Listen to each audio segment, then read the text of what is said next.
home of champions.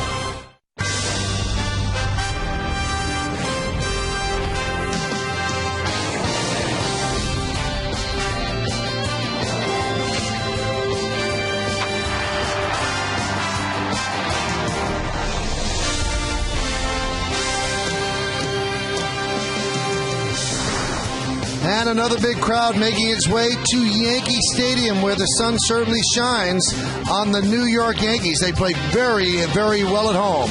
And they're looking to add another flag to that guy's hat. Not much room, to tell you the truth. As Kia Motors presents the Wednesday Game of the Week. Tonight, the defending world champion New York Yankees take on the Baltimore Orioles in the middle game of a 3-game set from Yankee Stadium in the Bronx. Hello, everybody, and welcome to Yankees Baseball along with Ken Singleton. I'm Michael Kay. Very well pitched game last night by Javier Vazquez. Yankees won the first game of this series 3-1. Now, the second game, they have a better offense. Why? Because they finally get back Jorge Posada. Yeah, Posada has a grip on that leg injury and is back in the lineup for the Yankees tonight.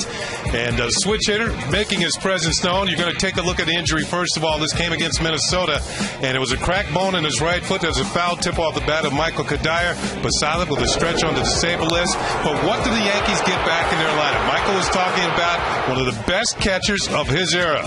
Certainly a 5-time All-Star and a switch hitter to boot. And the Yankees have him back in the lineup tonight, and he's certainly looking to do some good things. Kenny, before he got hurt, he was really having a good year. 326, 6 home runs, 14 runs batted in, the high on-base percentage, good slugging percentage. And before he got hurt, he was 7 for his last 11, 2 doubles, and a home run. So he is on fire if he picks up where he left off.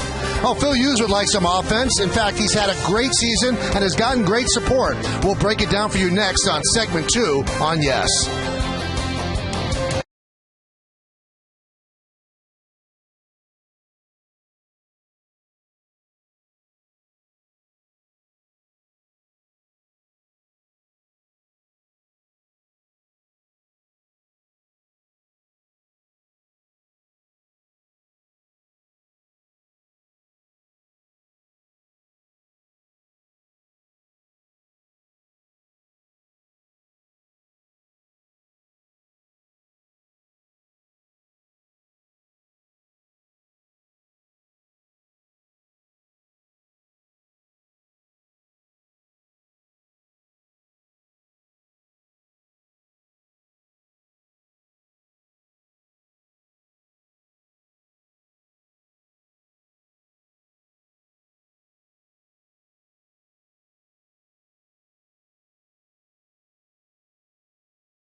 Brad Bergeson's going to go for the O's, 3-3, 5.96. Phil Hughes for the Yankees, 6-1, 2.70. His last start against Cleveland was very, very strong. Yeah, bounce-back start for Phil Hughes against the Indians. This was on the 28th here at the stadium after a loss for the Mets in his previous start. He had it all working.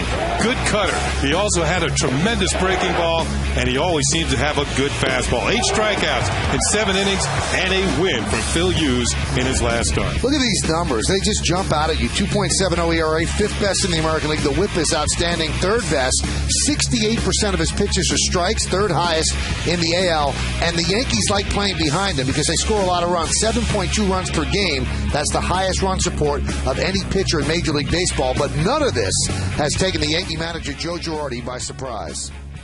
Well, the reason that we put him into the rotation was because we thought he had taken the next step, and we thought he would pitch at a high level for us.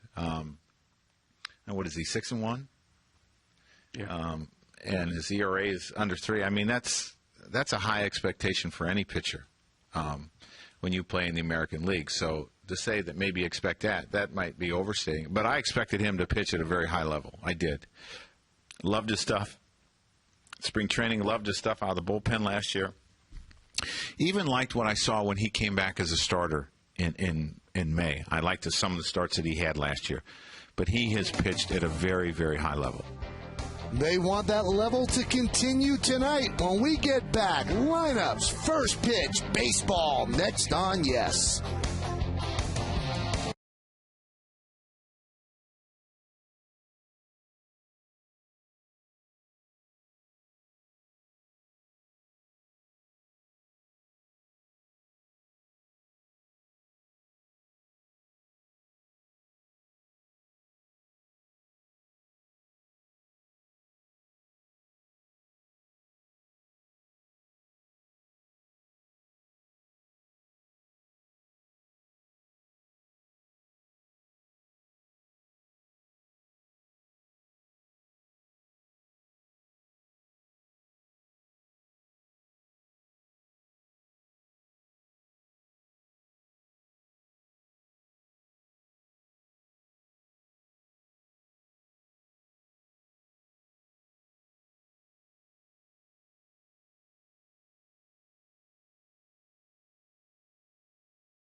Brought to you in part by the Radio Shack. The Shack gives you 3 reasons to go mobile: Sprint, AT&T, and T-Mobile.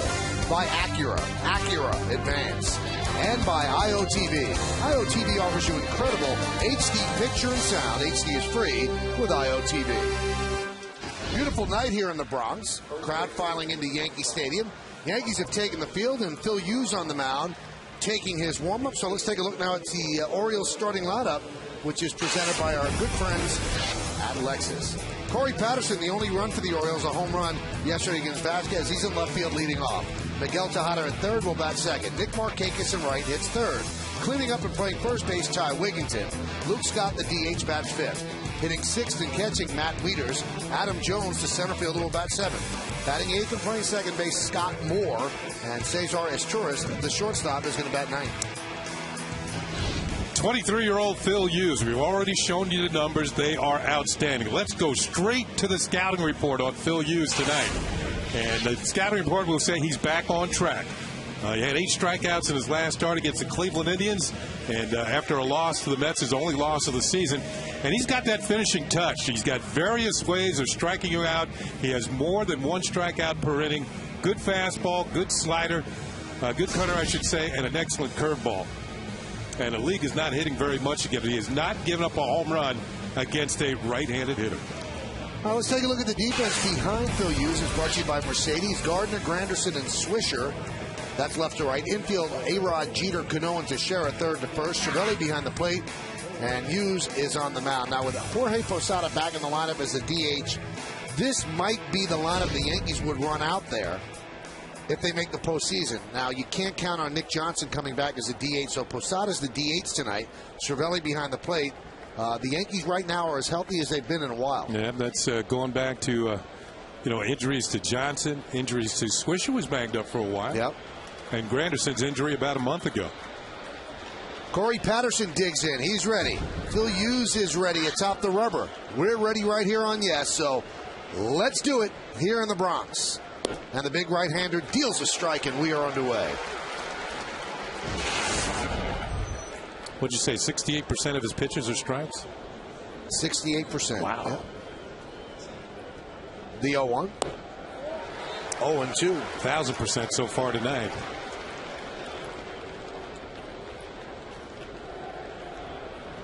Hughes 2-2, 5.97, 3 starts, 3 relief, or 6 starts and 3 relief appearances against the O's lifetime.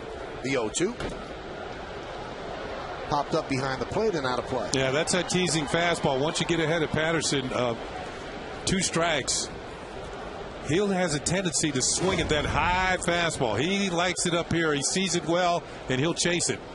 And it's hard to get on top of a 93-mile-an-hour fastball that far up in the zone or out of the zone. The 0-2 again goes upstairs. Now, you mentioned 68% of his pitches are strikes. Only 2 pitchers in the American League have higher percentages. Cliff Lee, 71%. Scott Baker, 70%. The 1-2 popped up. Derek Jeter is there, and he'll make the play for the first out. Well, let's look at the game time weather conditions presented by Bigelow Tea. It's a gorgeous night in the Bronx, 81 degrees, 41% humidity. The wind's out of the south at 13 miles per hour, and there is no chance of rain. Hey, it held up yesterday. It rained early, 30 o'clock, 6:30, but once the game began, coasted right through. Oh, what a beautiful day in the city. I was walking around in the city this afternoon, went out and bought some ammunition. Ammunition for what? No, new golf balls. Oh. That one's fouled away by Tejada. You lose a lot of those, Kenny? Nah, I try not to.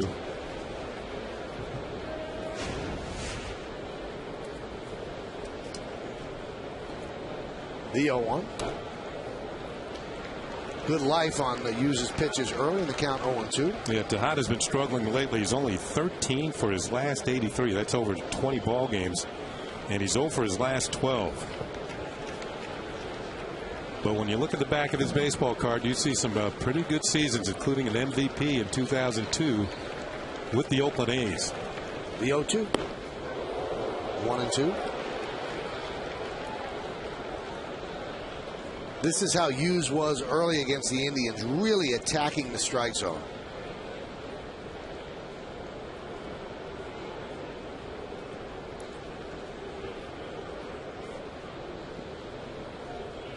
And the 1-2 pitch. Foul back. Just about every swing so far, the Oriole hitters have been late. Last start against the Indians, 7 innings, 5 hits, 2 runs, a walk, 8 strikeouts, and he threw 109 pitches.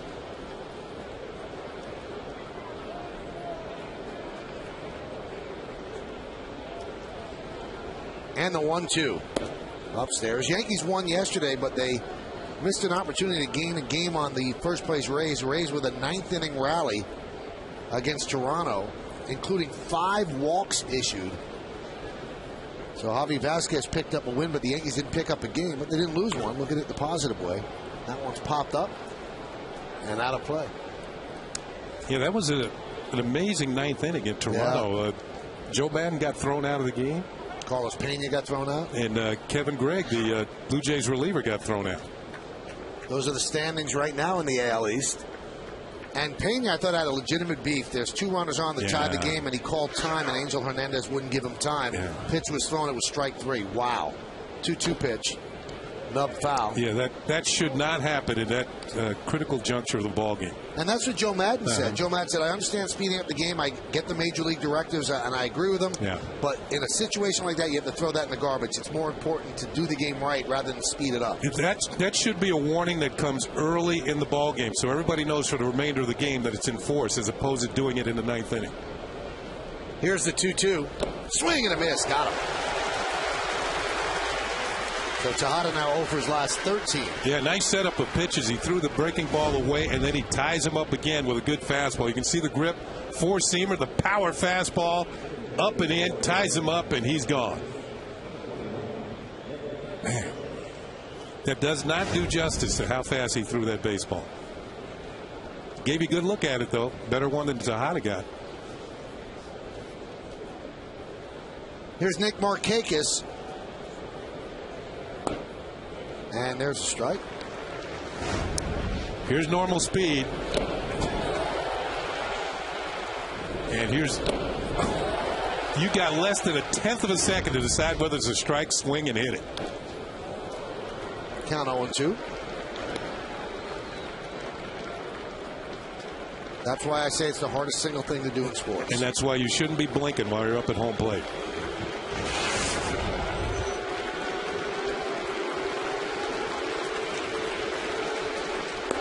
Breaking ball, strike 3. Markakis down looking. That's an impressive first inning for the Yankee right-hander. So the Orioles go down in order, 1-2-3. Baltimore nothing. And the New York Yankees coming to bat.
Six starts. Let's take a look at tonight's Yankees starting lineup presented by Lexus, and this is the lineup that Brad Bergeson will face. The captain, the shortstop, Derek Jeter, leads off, batting second and playing right field. Nick Swisher. Mark Teixeira, his foot's okay. He'll be in first base, and he'll bat third.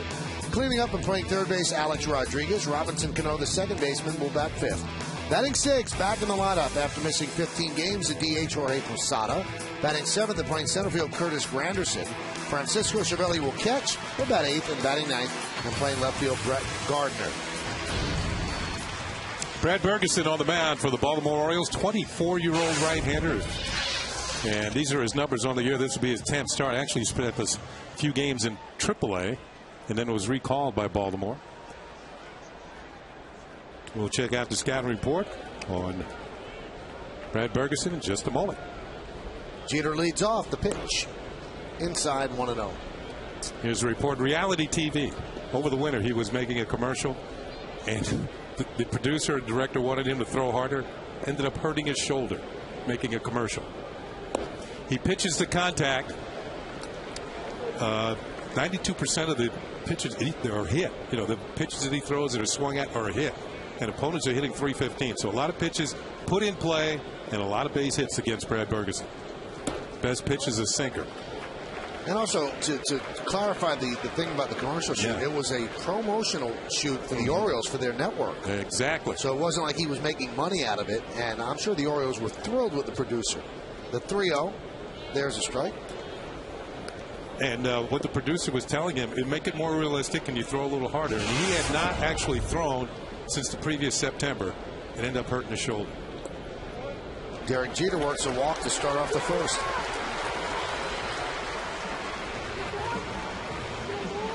Take a look at the Orioles defense, which is brought to you by Mercedes. In the outfield, you've got Patterson, Jones, and Markakis left to right. Infield, Tejada, Izturis, Moore, and Wigginton third to first. Wieters behind the plate, and Bergeson is on the mound. The Yankees have had a lot of success against the Orioles, 6-1 so far this year. And dating back to last season, they've won 15 of 17 games.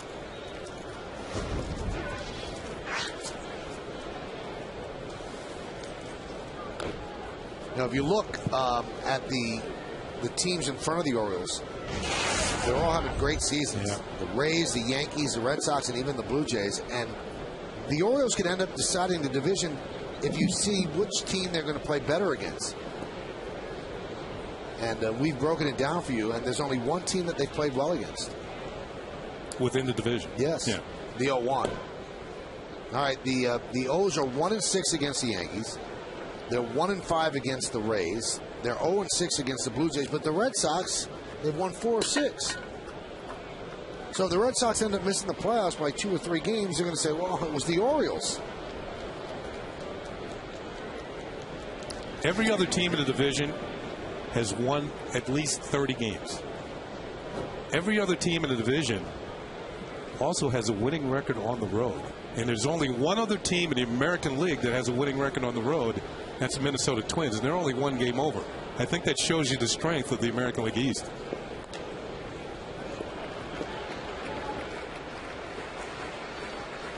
Now, everybody assumes that the wild card is going to come out of the East. But with so many good teams, they could end up cannibalizing each other, where they beat up on each other, and another team, maybe a team in the Central like the Tigers, could sneak in and grab that because they'll garner more wins. They play a weaker schedule. Count 3-1, and now Wieters wants to go out and talk to Bergeson. Yeah, he tried to remind Bergeson to keep that front shoulder headed towards home plate instead of letting it fly out. Makes the ball sink out of the strike zone, away from the left-handed hitters. That was Rick Kranitz, the pitching coach. IOTV offers you incredible HD picture and sound. HD is free with IOTV, the official HD service provider of Yankees baseball on Yes. Runner goes. Dribbled slowly to second base. Scott Moore will get Swisher at first as Jeter advances to second. Yeah, Bergeson's best pitch is a sinking fastball, and they're trying to stay out of the double play. The Yankees had Jeter on the move, and Swisher rolled over on it, but Jeter's in scoring position at second base. There's Mark Teixeira, obviously in the lineup, so he's healthy after fouling a ball off his foot yesterday. But the Yankees had to wait to see if he could play before they sent down Juan Miranda to make room on the roster for Jorge Posada, because if Teixeira was banged up and had to miss a couple of days, then Kevin Russo probably would have been the guy who goes down. So Russo was probably rooting at the trainer's table. Come on, Mark. You're okay. We'll get you a special boot or something. Now, remember tonight he's batting left-handed, so the push-off foot, his back foot, is the one that he fouled the ball off last night. Grounded to second. Moore, from his knees, gets Teixeira, who seemed to be running well as Jeter advances to third.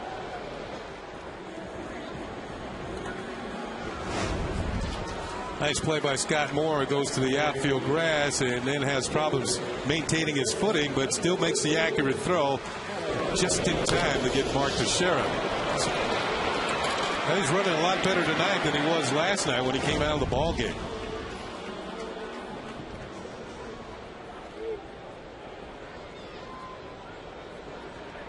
Here's Alex Rodriguez now with a runner on third. Time called. Alex 6 for his last 15, 8 for his last 30, hitting .293, 41 ribbies. Looking for another right here. There's a strike on the inside part of the plate.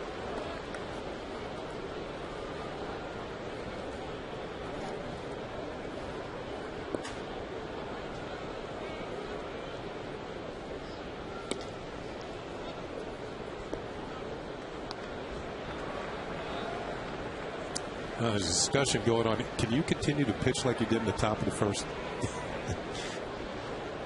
That might be what he's asking him.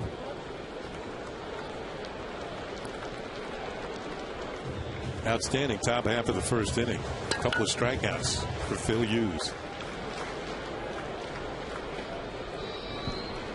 The 2-1. And there's a strike. Count 2-2.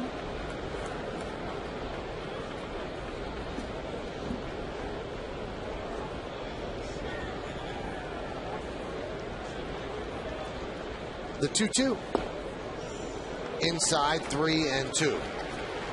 I thought last night when there were runners on second and third and they pitched to Alex Rodriguez rather than walk him and go after Cano, shows you the protection that Alex now has in the lineup, that they would rather pitch to A-Rod.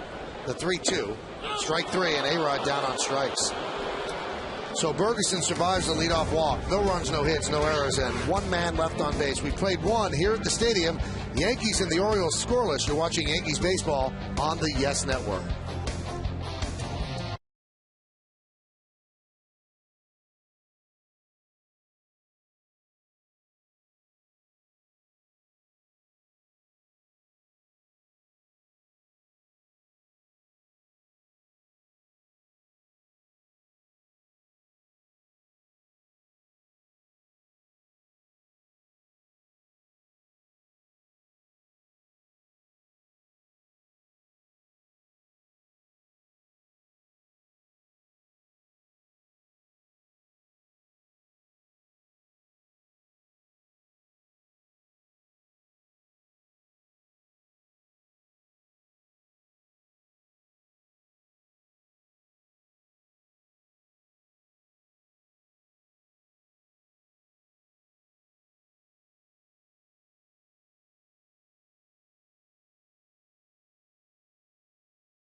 1:05 start for the Orioles against the Yankees tomorrow here at the stadium. Then the Yankees go on the road for 6 games, 3 against the surprising Blue Jays.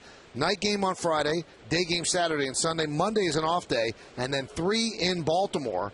1 on my 9, and then Wednesday and Thursday on Yes, all 7:05 starts. Here's Ty Wigginton, and the pitch is outside, 1-0. A-Rod didn't like that strike 3 call. No, he didn't. And all 3 of the strikes thrown by Bergeson were on the inner half. So that might be something he would look for in the future. Bill Welke, the home plate umpire, says that's a strike on Wigginton. Umpires have been in the news a lot lately, and I personally think that's a bad thing. Too much discussion about them. They're doing a great job if nobody knows who they are.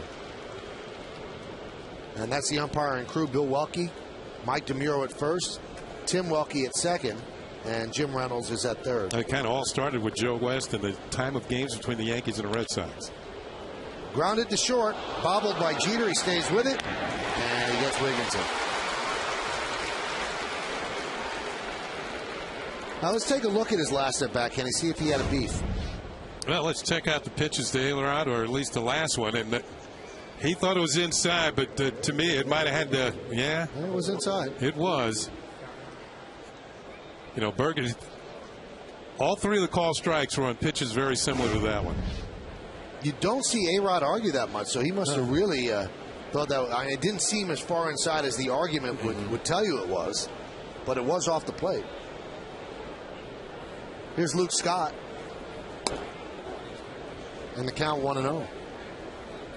Luke had a good May. He was one of the couple of Orioles who had a good month of May. He and Nick Markakis. Everybody else kind of struggled. Hit sharply past Teixeira and down the right field line. Oh, he scalded that. Luke Scott will go to second with a double. Scott had a couple of hits here last night. And that's his 10th double of the year. It looked to me, was this the cutter?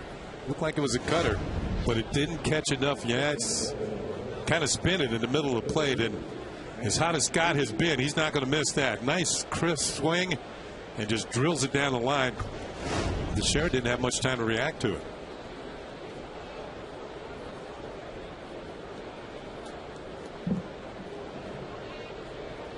So runner at second base. First hit for the Orioles. Here's Matt Wieters.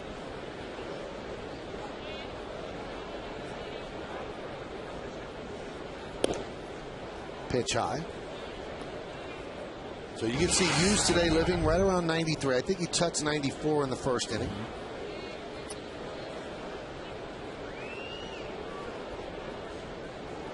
Wieters trying to shake an 0 for 10.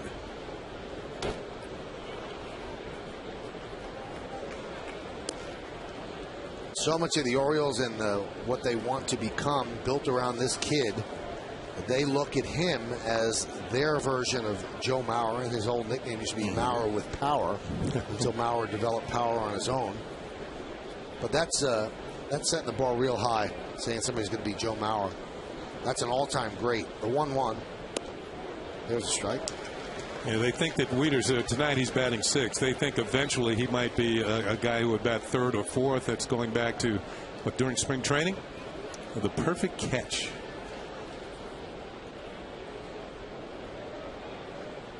Maybe not quite perfect as of yet.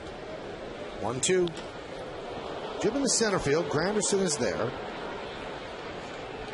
He'll make the catch. Luke Scott didn't even tag, which I don't quite understand. At least draw a throw? Yeah. Yeah. I mean, there's no doubt he was going to catch the ball. If you make him hurry, maybe he throws the ball in the stands. Here's Luke Scott, and he sees he's going to catch it. Yeah, he's going to catch it. Really? What could that do? Very odd. Here's Adam Jones, struck out in a big spot against Javi Vasquez in the 7th inning yesterday when the game was still tied at 1. And it seems like he's having trouble catching up with the fastball. That's a 94-mile-an-hour heater right there. Yeah, usually he's pretty good on the pitch he just missed. Now, remember, this is a Phil Hughes fastball, and Phil Hughes gets a lot of swings and misses.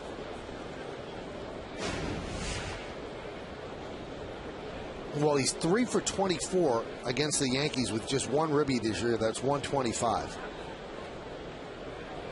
And last year, they couldn't get him out, Kenny. Yeah. 20 for 56, 3 home runs and 8 ribbies, and that's a 357 average. So either they figured him out or he's taking a step back. And if you look at his overall numbers, maybe the whole league is figuring him out. Yeah, because he was hitting against everybody, maybe all-star team last year. Right now, he's in a place where you don't want to be against Phil Hughes. The 0-2. Swung on and missed. Just overpowered Adam Jones, and the double by Scott is wasted.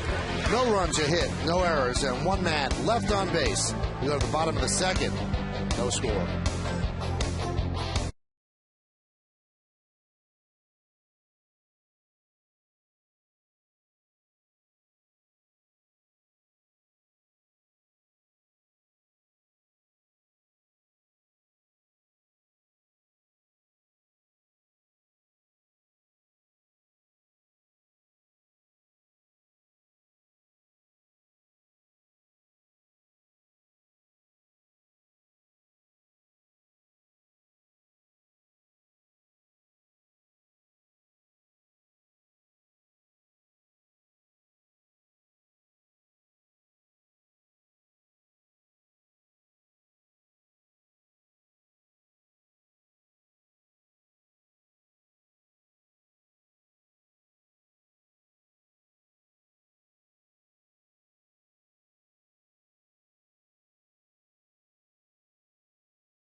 Very good working relationship, a relationship in which George has been somewhat of a mentor to Servy, and Servy has the utmost respect for him. And you know, in George's absence, Servy has played very well, and George has helped him. You can get a lot of tips from a veteran catcher.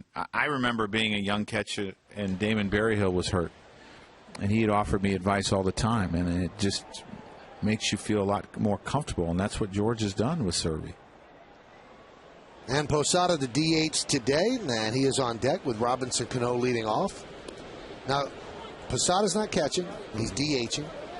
He's probably not going to catch all weekend. They haven't even put the gear on him. He's running and he's swinging a bat, but they'll have him catch some in the bullpen just to get back into the groove in Toronto, but it might be Cervelli the rest of this week. How about Robinson Cano? 16-game hitting streak with that single right there. He's been something else. I mean, there's nobody hotter in the American League than Robinson Cano. Let's see where the pitch is. Supposed to be low and away, and you know what? It's kind of out there. But it's a sinker that didn't sink particularly well, and Robinson is able to get on top of it and light it. He's awesome. Don't you like to be able to give people good news? Because Robinson Cano told Kimberly Jones before the game he had no idea, as the crowd gives Posada a really nice hand, he had no idea he had a 15-game hitting streak until he watched the game on Yes, the rewind of the game on Yes, and we mentioned it.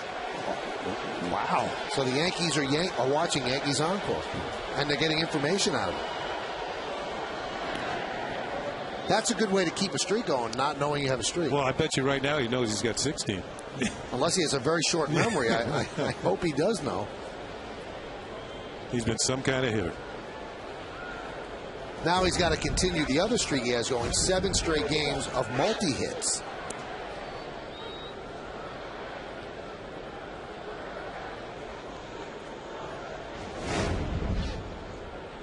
Now that's what Jorge is sporting to protect that sore foot.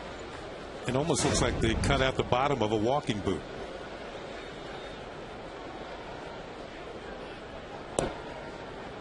With Posada in this lineup, it's a longer lineup. You have the switcher to balances things. And here's Jorge putting that on. So I'm sure that other band goes underneath the spikes. And that does cover a lot of the foot. Last thing he wants to do is foul a ball off that foot.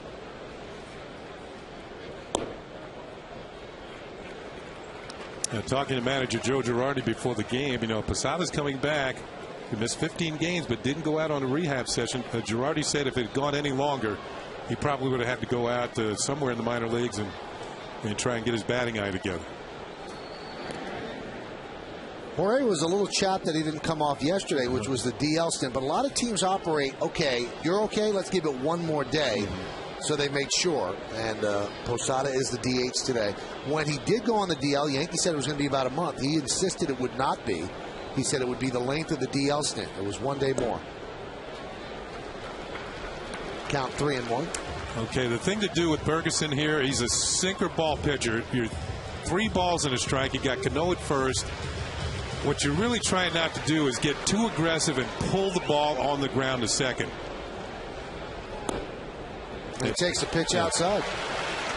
That's a ball he could have pulled on the ground if he rolled over on it. One thing to remember about Ferguson, too, he has walked more batters than he has struck out this year. He's a pitcher that pitches the contact. He just doesn't want you to hit the ball hard.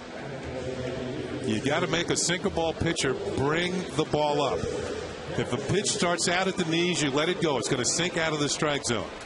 Make it be at least thigh high before you decide to swing at it.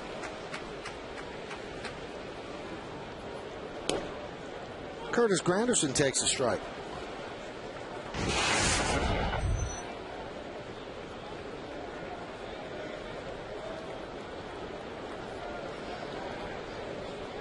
And the 0-1. Outside 1-1. So with Posada back and Granderson back, this is close to the Yankees at full strength, at least offensively. And as I mentioned earlier, you can't really expect Nick Johnson back. If he comes back, it's a huge bonus. But you can't even think about him coming back until August. 1-1. Think about it, the lineup is getting to the point where there are no rest stops anymore for pitchers. For a while there, when Granderson was out, Swisher was, hurting from the left side of the plate. Posada was gone. Driven into left center field. Giving chase Adam Jones. He's not going to get there. It splits the outfielders, and it goes to the wall. Cano scores. Here comes Posada. He'll score. It's a 2-run double for Granderson, and the Yankees lead 2-0.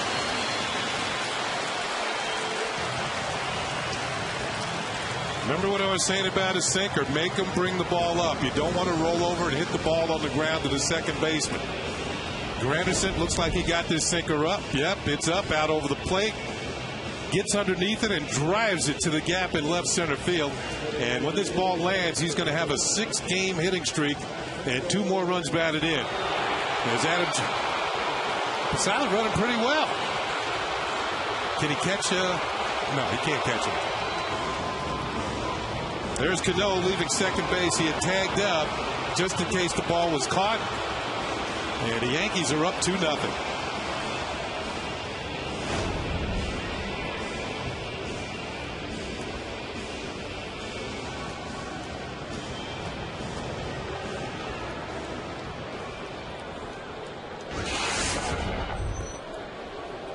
Well, the Yankees are 21-5 when they score first.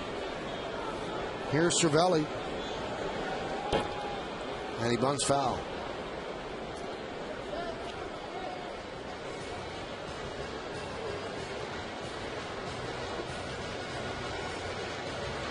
Cervelli looking down at the third base coach Robbie Thompson to see if that bunt remains on.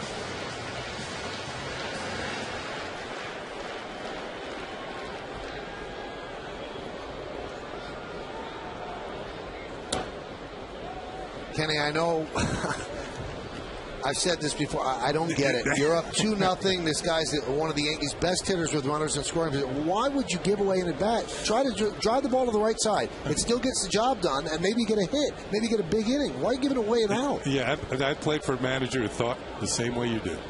Didn't bunt very often. That time he didn't square. And you got a guy who's hit pretty well with runners in scoring position. Now that he's ahead on the count, you can afford to let him swing away. He might get a cookie to jump on, take a big bite out of. Not that you're looking for a home run or anything, but you're looking for a base hit to drive in a run.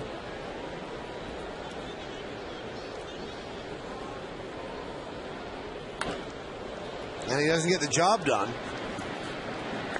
And he grounds out to third. I think one reason why he thought about bunting, the Orioles don't score very often. I think that they have scored 3 runs or less in quite a majority of their games. So if you can get to 3 or 4, you got to get your good bet of beating this team that you're facing tonight.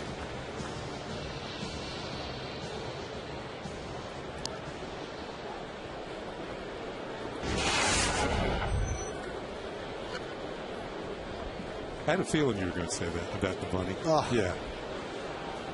I'm glad I have something in common with Earl Weaver.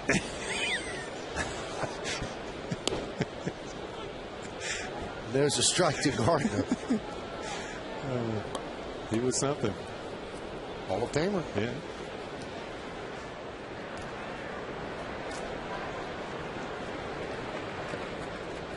I remember a game where we had taken the lead in the 9th inning on a double by the hitter who was in front of me. Right. And there was nobody out still. So I get up, and I'm batting right-handed. I was facing a lefty, and I hit a ball to the right side to move the runner to third. I came back to the dugout. He yelled at me for doing that. Just giving away a swing? Well, you know, I said, we're building another run. He said, hit the ball out of the park.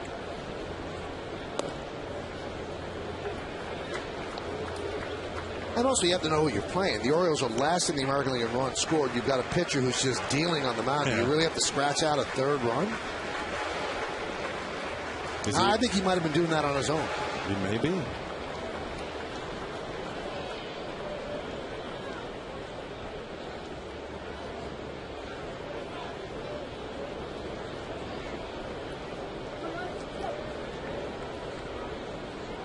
I'll tell you what, Gardner's got Tejada way back to third. If he was out here earlier today working on his bunting. He really is back. This is a given if he gets the ball down. He thought about it, Kenny. Yeah. Now he's kind of mad at himself that he didn't bunt. And they say that's one of the things that Tejada has a lot of trouble with. Well, now that there's 2 strikes, but where he is now is where he was on the previous pitch.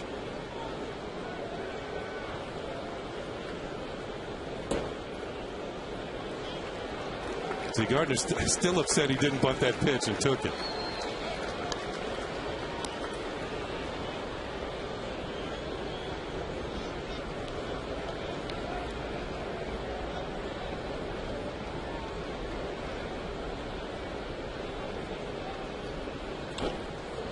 That one is looped into shallow center. Moore back, still back. Coming on Jones. He can't make the play. Granderson will go to third. Moving to second with a double is Brett Gardner. Well, it turns out all right for Gardner.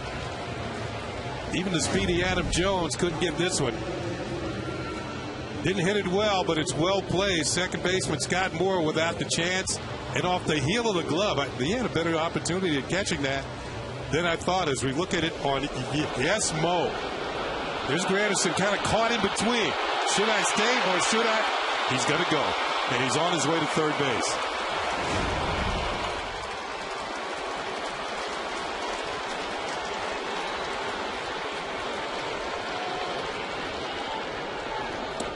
Swing and a miss.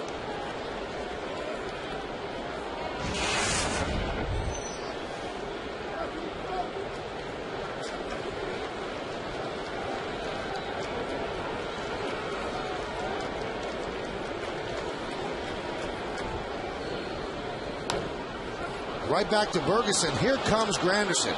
He's in a rundown. And he's going back home now. He's going to test out that groin. And he gets tagged out as both runners move up. He was going on contact.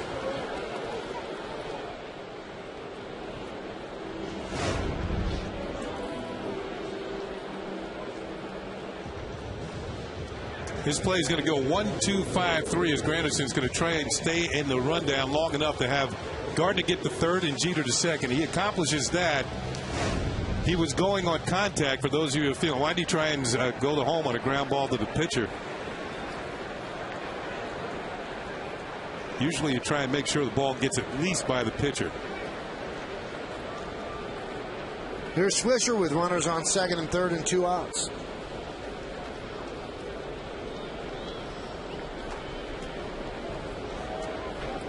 And the pitch. That one's driven deep to right center field. That's trouble. That'll go into the gap and bounce into the Yankee bullpen. A 2-run double for Swisher, and the Yankees lead 4-0.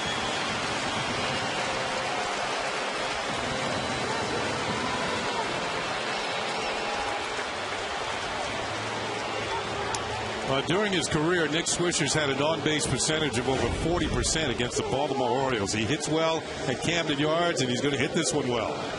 Pitched it right in the middle of the plate. Look at him.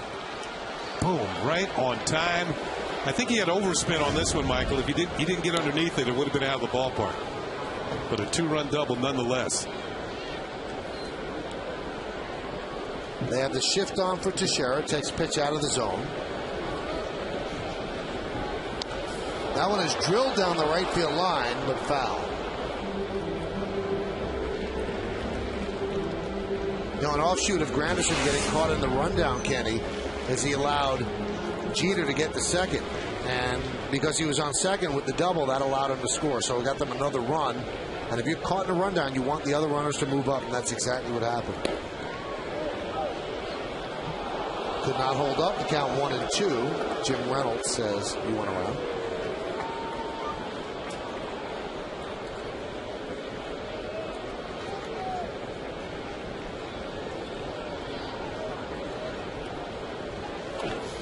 Line drive caught by Wigginton. So Teixeira hit it on the screws, but to no avail. But the Yankees score 4 runs on 4 hits. And it all started with Curtis Granderson driving one into the gap in left center field to drive in 2 runs. At the end of 2, 4-0 Yanks.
On the Dodge scoreboard, the Yankees are leading the Orioles 4-0 as we go to the 3rd inning. So Phil Hughes has a nice margin of error now, and he deals a strike to Scott Moore.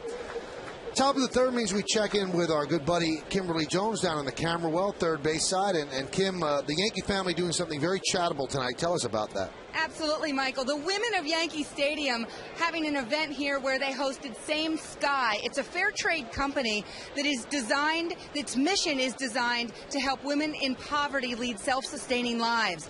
Right now that deals with the women in Rwanda, and the way they're leading those lives, they're making these bracelets like the one I have on. It's hand-blown beads and then they are crocheted. I picked purple. There are lots of colors to choose from. And the proceeds from these bracelets go right back to those Rwandan artisans, many of whom, all of whom, are still trying to put their lives back together after the awful genocide in that country back in 1994. So a great event as the women in the Bronx, literally under the same sky, helping the women of Rwanda tonight. And for more information, you can check it out online, www.samesky.com. Mindy Levine, wife of Yankees president Randy Levine, was at the forefront of this effort, bringing Same Sky to the stadium, and assistant general manager Gene Afterman also at the head of that effort. I think Gene was wearing a couple bracelets last time I saw her.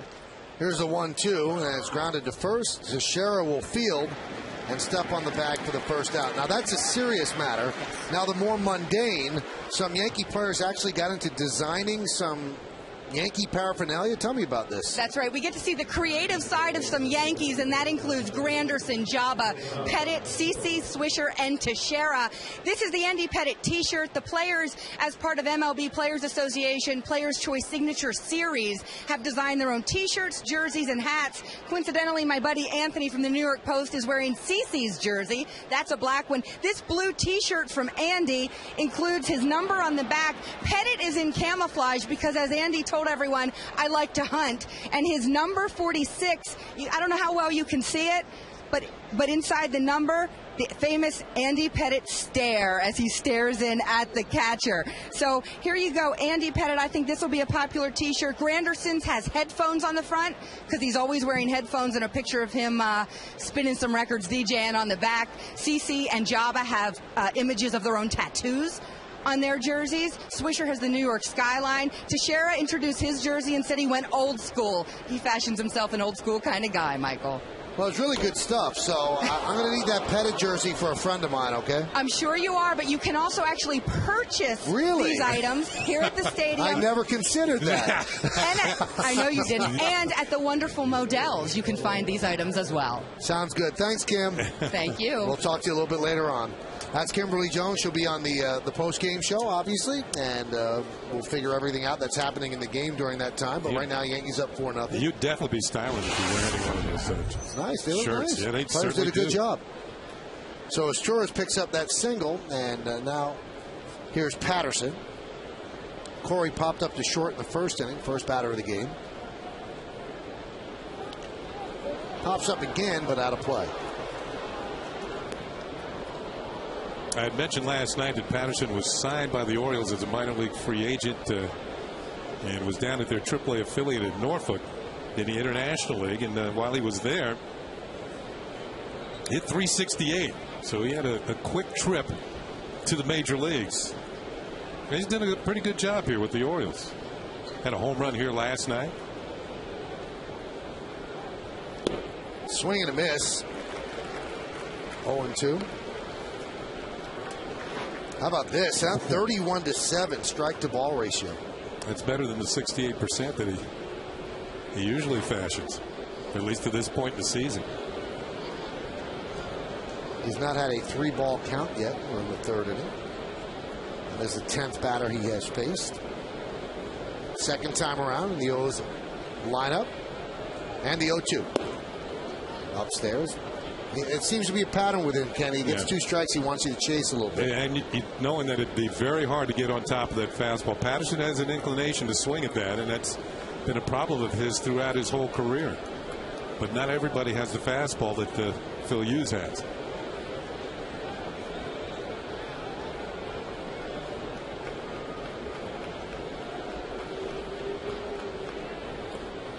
Nice block there by Cervelli.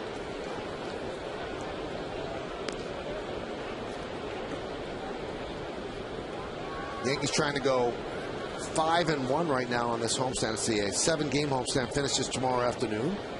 They took 3 out of 4 from the Indians. Took the first game yesterday against the Orioles 3-1. Now leading 4-0 here in the third.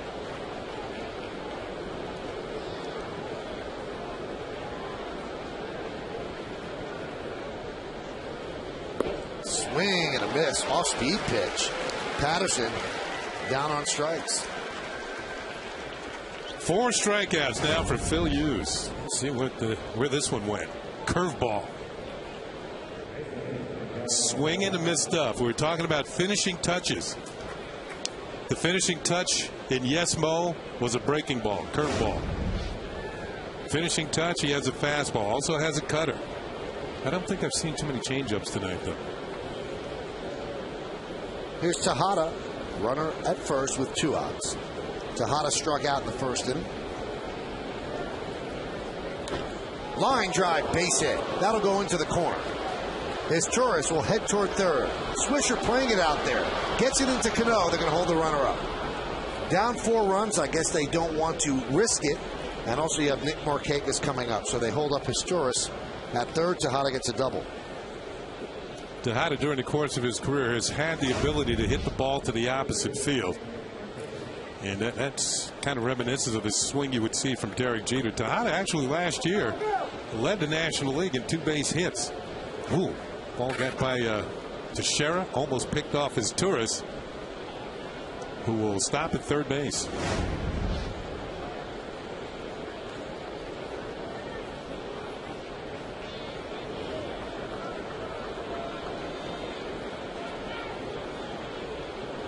Here's Markakis, struck out looking in the first. And the first pitch is a fastball strike. Steady 93, and he gets it up a little bit more if he has to reach back.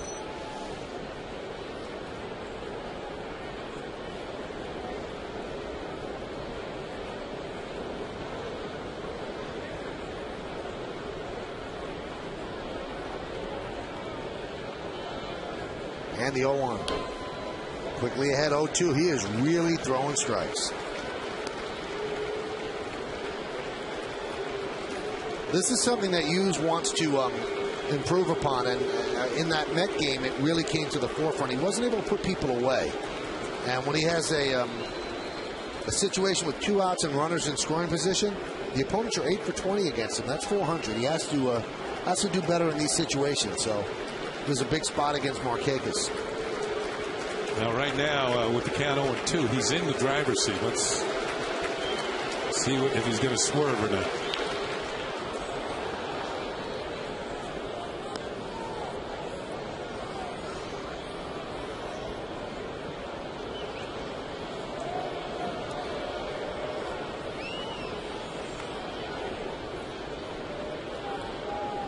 Likes to go the other way. 29 hits to left. He's only pulled 11. Yeah, his 29 hits leads the league opposite field hits. This is the 6th 0-2 count for Hughes tonight. The pitch. Popped up. A-Rod makes the call and the catch for the final out of the third. So Hughes works into and out of trouble. No runs, 2 hits, no errors, and 2 men left. Markakis has a chance to get the Orioles back in it. Smashes his bat in frustration.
58772. You know, standard text messaging rates apply. And we'll give you your choices in just a moment. Here's Alex Rodriguez. Swings at the first pitch and fouls it off.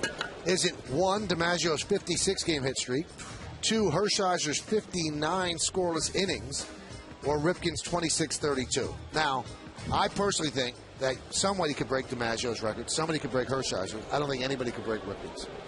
Not in this day and age. I think that's kind of done. Although I can't see anybody doing DiMaggio's streak. I can't really. I think the one that's the easiest to break would be Hershiser's. As we look at the Dodge scoreboard, Yankees up 4-0 here in the bottom of the third. That's the one I think that would. Look at Ubaldo Jimenez of Colorado this year. In fact, look at pitching all around baseball. Pitching's coming back to the forefront. ERAs are lower. Home run totals are going down. A couple of perfect games within 3 weeks of each other.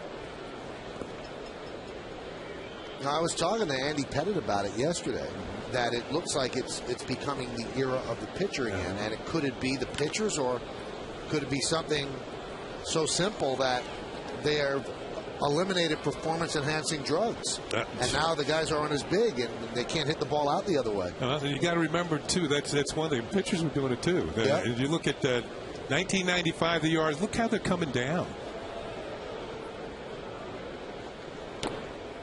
Well, it's amazing what Jimenez is doing. I mean, what is it, 0.75? Or 7.8 or something like that. But the record is 1.12. Bob Gibson. And he's doing that in Colorado half his games. Thank goodness. And I've only seen highlights of it. I haven't seen a full game of Jimenez pitching. But this guy looks just unhittable. Well, the killer pitch I heard about, I've been talking to people on my radio show about it. You know Maddox's pitch that he would start at the left-hander's hip, and then it would come over the inside corner? The spillover. Right. Well, he was doing that, and you see the AL leaders in the ERA. That was at 90 miles an hour, maybe. Yeah. Jimenez is throwing that pitch at 98, 99. Yeah. Alex grounds one slowly to third, and Tejada can't handle it. It's an infield single for Rodriguez. That's been one of the adjustments that Tejada's had to make since moving on from shortstop and playing third base. The swinging bunt, or even on the bunt plays where he's going to have the bare-handed. Can't come up with it cleanly. What you're supposed to do, he has his hand open like he should, but he doesn't get it down far enough. It's almost like you got to scrape your hands on the top of the grass to get the ball to roll up into your hand. He didn't get down low enough, and A-Rod had himself an infield hit. By the way, Jimenez 10-1, 0.78. That's pretty good. We just get word, and if you're watching a baseball game, obviously you're a baseball fan, and this will be something that you go, wow. Ken Griffey Jr. has announced his retirement, so he is going to shut it down in the middle of the season for the Seattle Mariners. He didn't have a great year last year. A lot of people were surprised that he would come back. He did, and he struggled, and he's decided to call it quits in the middle of the year. Yeah, I kind of thought that he would think about it over the winter because he just didn't look like the Ken Griffey that we're used to seeing. Another base hit for Cano. 8 straight games with multiple hits. Amazing.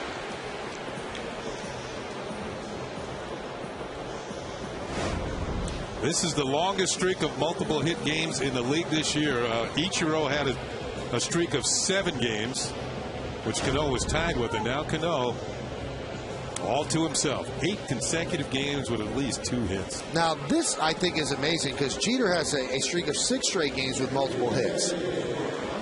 Cano and Jeter are the second pair of Yankees to simultaneously collect 2 or more hits apiece in each of 6 straight games. The other pair, it happened in 1934. It was Lou Gehrig and Jack Salzgeber. No other Yankee teammates have ever done it in 7 straight. So Jeter has to pick 2 hits up tonight so he could have 7 straight and do something that's never been done before. A pair of teammates 7 straight games. I heard of Lou Gehrig. I never heard of the other. Never heard of Jack, no. Jack Salzgeber. Check swing, but a strike. And they're the first Major League teammates to collect 2 or more hits apiece in each of 6 straight games for their team since Chipper Jones and Brian McCann did it for the Braves in '06.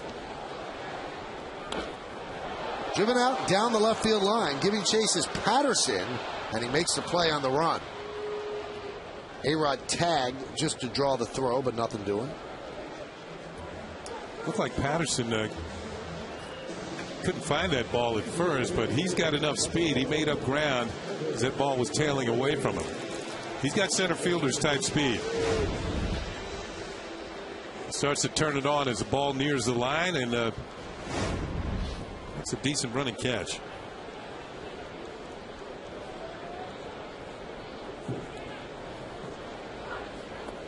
Granderson drove in 2 runs his last time up when he took a pitch and drove it into left center field. And Mark Hendrickson, the veteran left-hander, already up. Bergeson's allowed 6 hits over 2 1/3.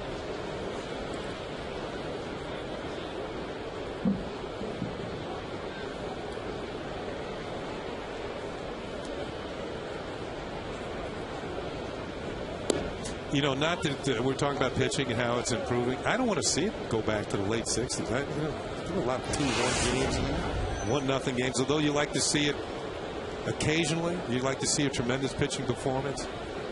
I think the fans like to see runs being scored, but not artificial. Kenny, that's why I don't get, ballparks like Petco Field and Target Field and Citi Field, because baseball's never been more popular and has higher attendance with all the runs scored in the home runs. I'm not saying build bandbox, but why build big places? That's what I don't get. And now with PEDs out of the game, hopefully, bigger ballparks are going to play even bigger than they already are. I think maybe it's the way they're building their teams. Maybe these teams in particular are building around pitching, but that is not the case with the Minnesota Twins. That one is lined into center field. It's a base hit. They're going to hold Alex Rodriguez up as the throw from Jones comes straight home.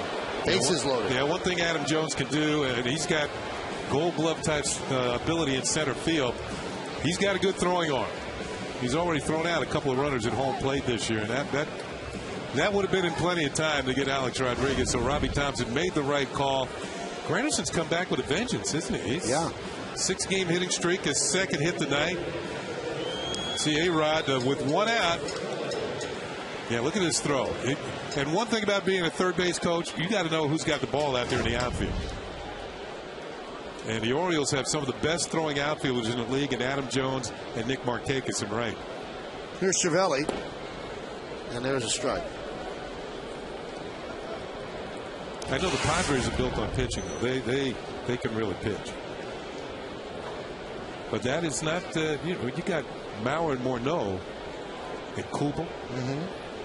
Those guys are legitimate hitters. They might not be too happy leaving the Metrodome. Well, Morneau, when the Yankees were there, he was quoted as saying, I don't get it. He goes, this team is built for the 3-run home run. He says, and you built a ballpark that plays against what we do. They're hoping that it plays smaller once the weather gets hot. Look out. Cervelli gets plunked. That's going to force in a run. So he'll pick up a very painful RBI, and the Yankees lead 5-0. Yeah, you can take solaces as you get a run batted in, but it doesn't make it hurt any less.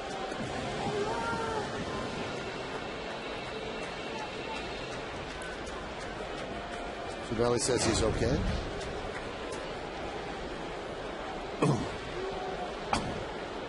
Man, I still get flashbacks of how much this kind of thing hurts. And I didn't get hit all that much in my career. Well, Brad Bergeson's getting hit, and that's why Dave Tremblay's taking him out of the game. So the lefty Gardner coming up, they're going to bring in the lefty Hendrickson. Yankees have the bases loaded. They already have a 5-0 lead, and they are looking for more.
possible. And Mark Hendrickson, former NBA player, actually played for the Nets, is going to try to wiggle out of this jam. Bases loaded with just one man out. Those are his numbers. Hendrickson has been a spot starter for the Orioles as well this year. In 17 games, 1-3, ERA over 5. What's he about, 6'9", 6'10"? He's up there. There's Bergeson just thinking it over. Didn't work again tonight. He's allowed 5 runs, and men on the base are his responsibility. Well, that's the vision of a guy who really struggled. And we mentioned with Posada back in the line, it was a very long, unforgiving lineup now. And believe it or not, over the last 2 years, Bergeson's the only Orioles starter with a winning record. Well, big spot here for Brett Gardner. He doubled a blooper to center field in the second inning. Bases loaded.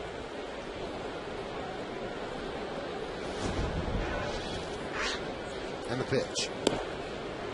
Count 1-0. Hendrickson is 6'9".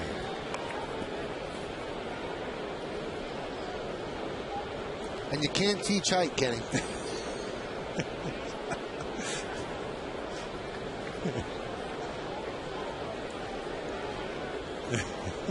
The 1-0.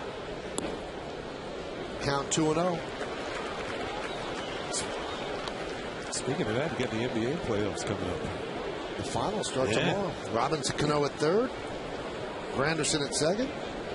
Francisco Cervelli at first. Your cousin coaches the Celtics. Yeah. Doc Rivers. That's your first cousin. Right? Yeah, he is. The thing about it, when I was growing up, I was a Knicks fan. I hated the Celtics. I mean, they won all the time. Well, you only have to root for them while he's coach. He's going to be coach forever. He's already won a title with them, though. Looking for number 2. 2 in 3 years it would be. And there's a rematch of 08. The 2-1. Adam Jones settles underneath it. Cano tags. The catch is made. Here comes Cano. Here's the throw. It's cut off. So a sac fly for Gardner, and the Yankees lead 6-0. Situational hitting.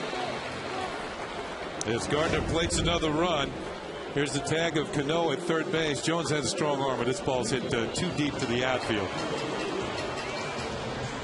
Shows off the arm, but no chance to get Robinson Cano, and the Yankees have another run.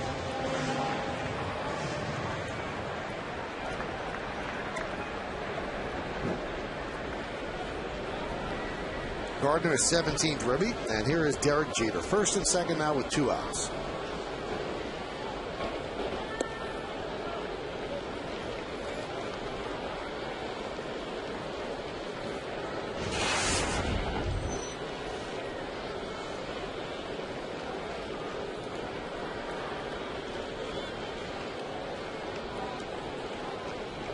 Runner goes. Nothing Yankees against a team that doesn't score many runs. Time for the New York State Smokers Quit Line Quiz. Against which pitcher did Ken Singleton have the most career hits? Hint, he's in the Hall of Fame. Now, I don't know if he's wandering the halls right now. He's actually inducted in the Hall of Fame. I don't know who it is, to be honest with you.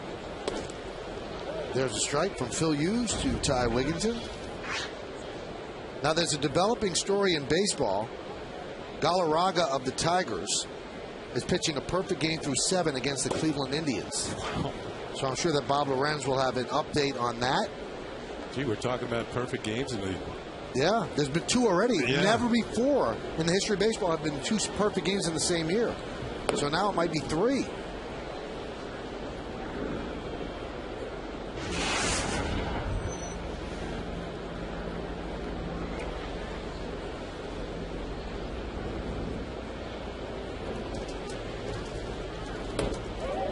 Did he hold up?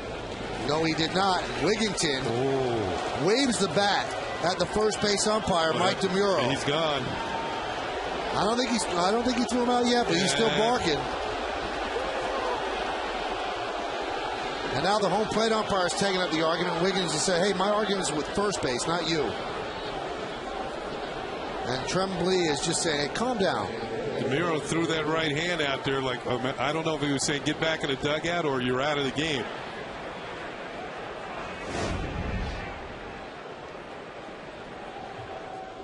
Wigginton did not think he went.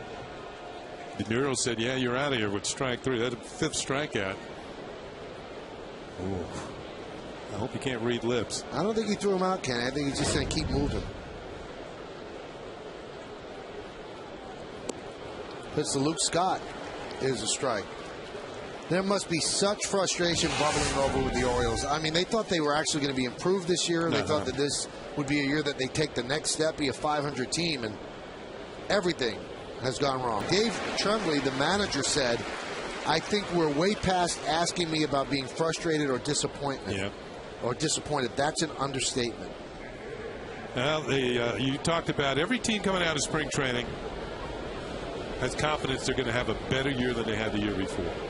And when you lose 16 of your first 18 games and just drop off the face of the earth, then they played a little bit better. But once again now, they've sunk into the depths. They've lost 6 in a row now. And it's also a stark truth. Dave Tremblay knows he's going to lose his job. Yeah. I mean, it's just a question of when. There seems to be a manager watch every single day with the Orioles. They're just waiting for it to happen. Because you can't say, well, we made all the wrong moves with players, so it's got to be the manager. You're going to blame the manager. It's been that way for over 100 years. The 0-1. Guy worked 20 years in the minor leagues to get this opportunity, and he just hasn't had very good teams. Now, this team, though, you got to be fair, is better than 18 and 37. This talent is better than that. 15. You gave him too much credit. 15? 15 and 37. 15, that's right.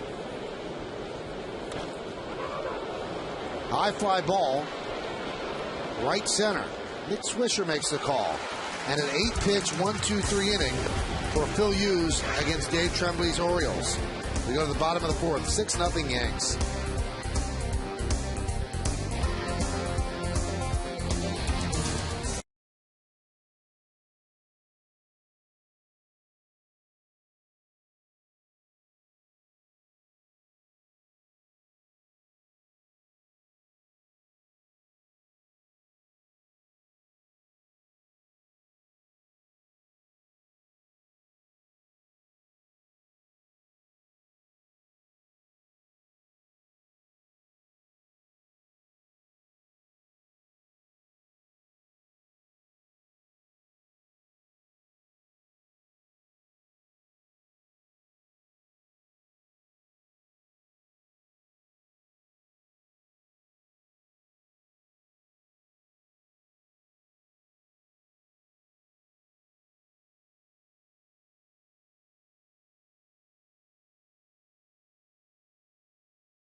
State Smokers Quit Line quiz.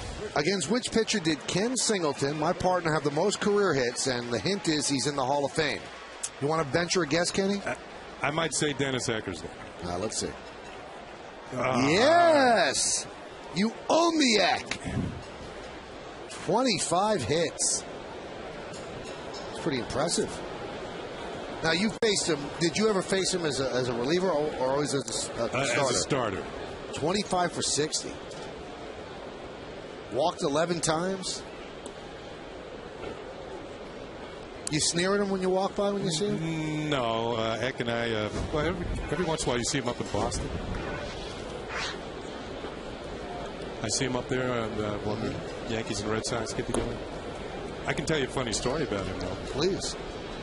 He was beating us 1-0, shutting us out in Cleveland when he was pitching for the Indians, and hit a home run leading off the top of the ninth to tie the score. Dick Swisher with a base hit to left center field. Now we're going to wait on that story because we have to check in with Bob Lorenz back in our Yes Network studios. Robert?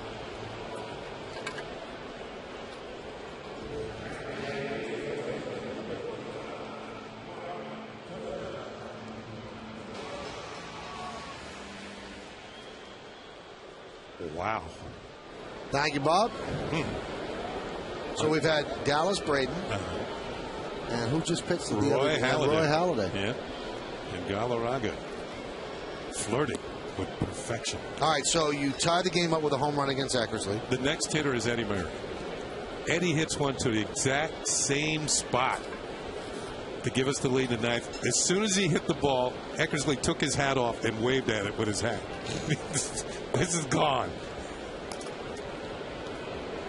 And he lost 2-1. Jim Palmer won that game, then won his next game, which was his last start of the year, to win 20 games. Nice. You thought we would get a thank you. No, I didn't. Grounded to third. They go to second for one, and that's all they'll get. Nice scoop there by Scott Moore. Now, we've heard about Tejada being able to throw, but he threw the game away yesterday, and he almost threw this away right here. It looked like he was backing up, and it was all arm with the throw. Good play by Moore at second to kind of trap the ball in the dirt up against his body. A little snow cone. Maybe he had trouble coming up with a perfect grip, but as you can see, it was all Moore to get the force there.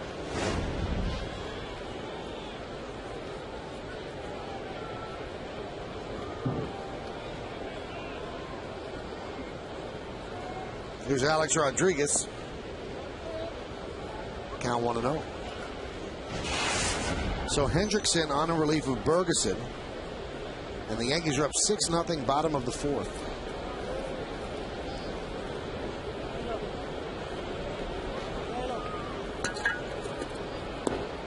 Now, the way pitching's going, you think they can lower the mound again? Are they going to be pitching from the tunnel? Well, you know, you always hear, threw off flat ground. Well, they lowered it after Bob Gibson's 1.12. They lowered it. And for the young, listeners and viewers, the higher the mound, the steeper the slope, the pitcher's coming right down at you, and it's more dominating for the pitcher and tougher on the hitter. Yeah, you can get more arm speed because the falling off the hill from a higher plane gives you a better arm speed. And, Count 2-2. Back in those days, the pitching was so dominant that I think you had hitters win batting titles with barely a 300 average. Didn't Alex Johnson win one with an even 300 average? Yeah, I think it might have been 301 or 300 while he was with the Angels. Yastrzemski won one at 301. Yeah. That one's driven deep to left center field. Patterson is back and he'll make the play. Ball died out there. Looked like he really got it, and it must have gotten it off the hands as Patterson runs it down. Yeah, not quite on the sweet spot of the bat. Yeah, but it had the trajectory when it left the plate. Let's see. We get a good look at it. Pitches in, and just not quite there. Yeah, he knew it. He knew he didn't get it. Yeah, to run one out of here in left center field towards the bullpen at Yankee Stadium, the opposing bullpen is .399 out in that direction. You got to get it pretty good. Here's Cano. He has 2 hits already. Average up to .372. And there's a fly ball to left field. Patterson runs it down, and that's going to do it. No runs are hit, no errors, and 1 man left. We go to the 5th inning. It's all Yankees, 6-0.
Thank you, Bob.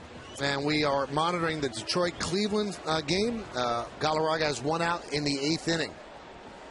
On the Kia Motors scoreboard at 6-0 Yankees. The amazing thing about Galarraga pitching against the Indians right now, Ken, he threw 7 innings. He threw 64 pitches, 50 strikes. I mean, are the Indians even trying? They're swinging early in the count. And now he's got 2 outs in the 8th. And there's a strike to Adam Jones. Phil Hughes pitching a much more pedestrian 3-hit shutout.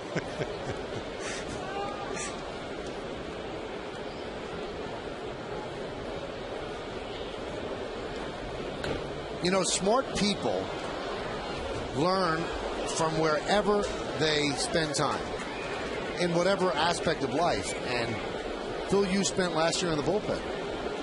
And you know what? He refined his cutter. And that's become a big pitch for him. Last year, he threw a cutter 16% of the time coming out of the pen. And really, he's just going with his fastball. It was so good. This year, 26.5% of the time. When you sit next to the master, why not pick it up? I don't know if anybody's going to be able to throw the cutter as well as Mariano has, but if you can get anywhere near that, yep, you're going to have yourself a major weapon to get hitters out with. 1-2.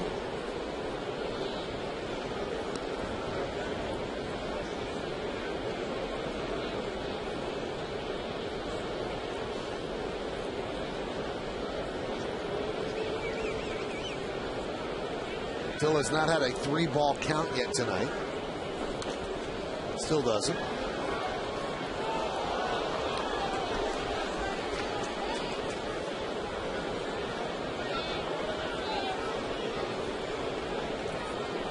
Jones, Moore, and Izturis. 7, 8, 9.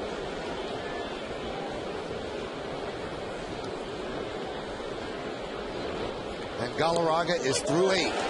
And Jones, with a fastball, looking, goes down on strikes, and that's the 6th strikeout for Phil Hughes. Once again, a well-spotted fastball. Man, it just right to the glove.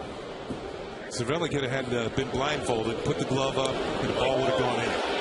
That's the type of control that Phil Hughes had with that last pitch. 6 strikeouts now.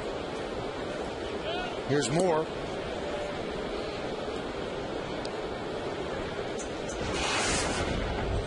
Eight of his 10 starts, Hughes has had at least 6 strikeouts.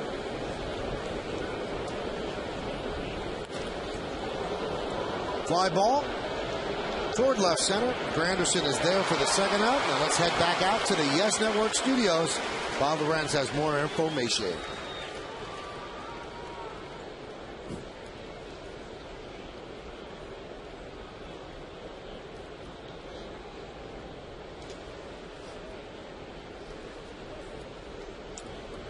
Bob's getting choked up as history approaches. My goodness. And Bob will be all over that. We will be monitoring it into the 9th inning. Save it for the 9th, Bob. And when it happens, Bob will tell you and show you if it happens. Here's Izturis. Count 1-0.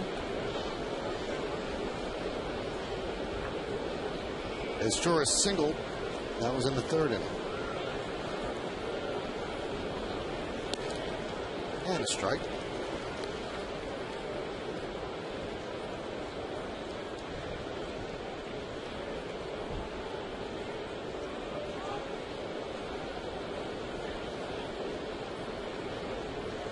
And the 1-1. Hey, stay tuned during the 6th inning for a message from our friends at the Fox Business Network.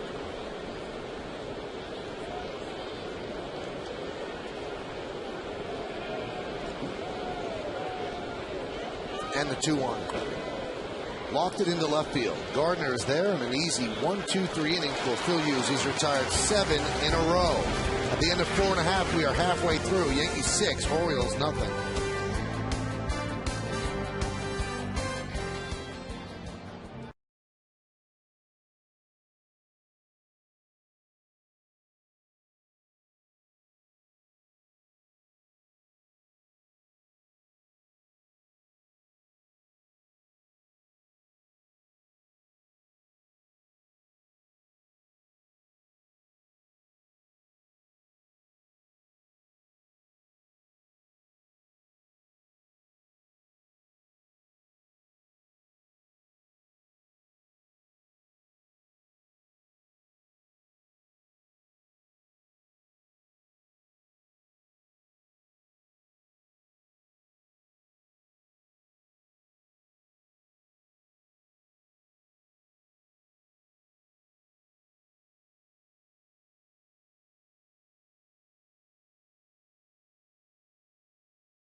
This moment in Yankees history brought to you by Johnny Walker. Demand greatness in every sip and every season. Johnny Walker, proud sponsor of the New York Yankees. In the second game of his streak, Lou Gehrig replaces Wally Pipp in the starting lineup way back in 1925. And since that day, people are warned about being Wally Pipped. As Jorge Posada gets his first hit since coming up the DL today, with a little bloop single into left center field. He's already scored 1 run tonight. You know, speaking of perfect games, and the 2 that we've had previously, Dallas Braden of the A's against the Rays, and then Roy Halladay of the Phillies against the Marlins down in Florida. There were only 10,000 people at that game as we look at our Kia Motors scoreboard. Yankees up 6-0. Did you hear that the Marlins were selling tickets to that game that had already been played? Yeah, at face value. I think they're getting $25 a piece. Yeah. And they sold 3,000 of them. Probably the memorabilia dealers. Exactly.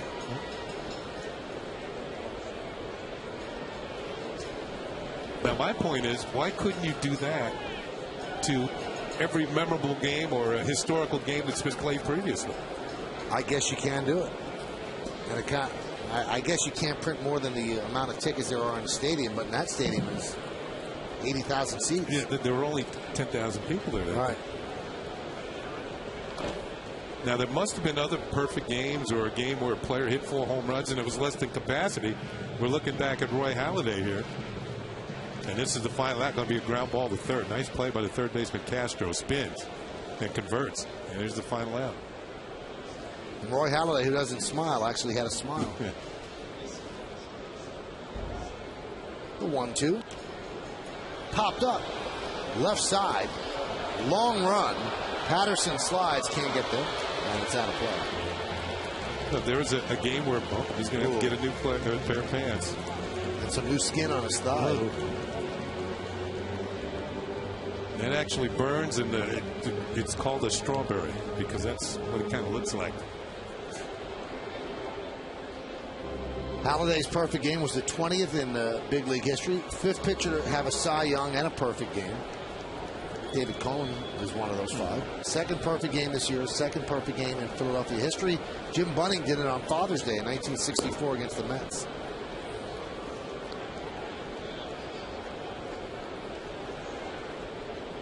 Do you understand what I mean, Michael? You're saying that a hitter, Lou Gehrig, hit 4 home runs in a game.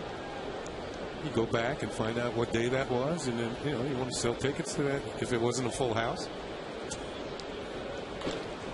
That one is driven out into right center field, giving chase. Adam Jones on the run, and he makes a beautiful play. He took an extra base hit away from Granderson, who really has his swing down, as Posada heads back to first. It looked like he might be hurt. Well, at the very end of this play, Jones crashed into the wall in right center field. This is the second nice play. He made a nice catch in last night's ball game. It looked like this one had a chance to get to the gap. But Adam Jones showing his speed right here at the end. Oh, his throwing shoulder. I thought it might have been his left shoulder, but he's actually going to turn around here, try and brace himself up against the Pepsi side. And there's the collision.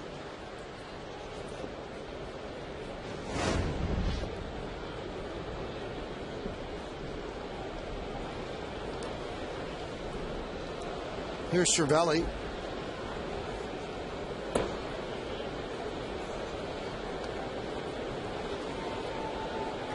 Count 1-0.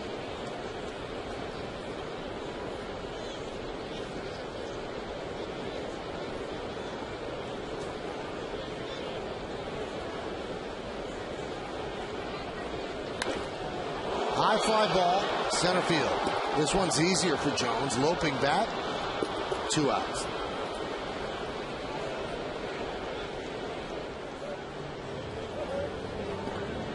Incidentally, Kenny, Gehrig's 4 home run game was June 3rd of 1932. So if you want to get a hold of Ticketmaster, which I don't think they were in business in 1932, to print out some of those tickets. I mean, I understand the Marlins doing it because it's business, you make money, whatever, but it does make it bogus for the people that were actually there, and they actually can say, look, I was here. But I'm talking 1932. Right.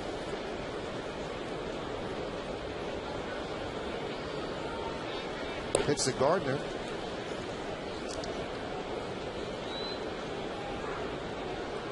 Detroit has scored 2 runs in the bottom of the 8th inning, and they're up 3-0 now. The Tigers are over the Indians. But the story of the game will be in the top of the 9th.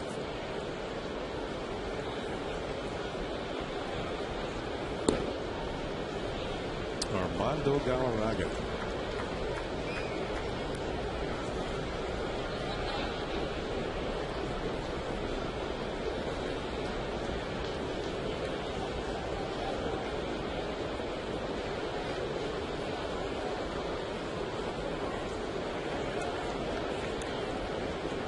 The 2-0. There's a strike.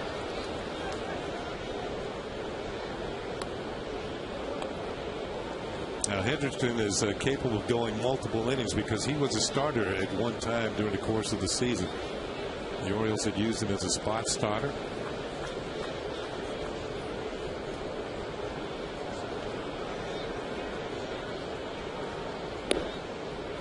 Count 2-2.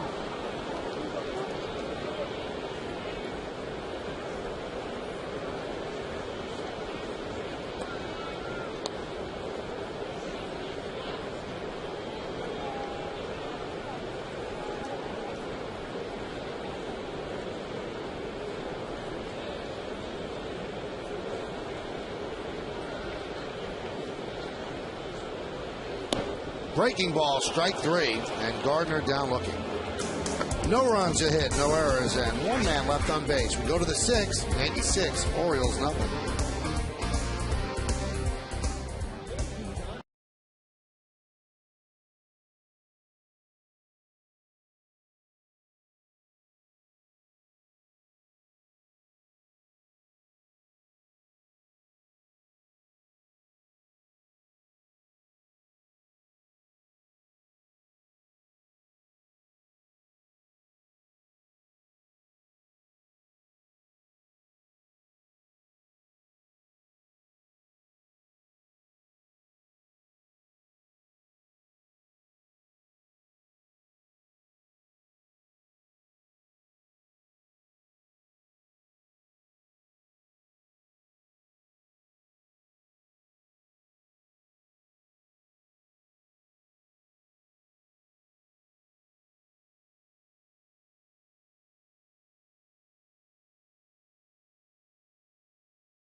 They sit down with the skipper on an all-new WB Mason presents the Joe Girardi Show. Joe recaps this week's important AL East matchups with the Orioles and the Blue Jays and gives an update on the latest injury status.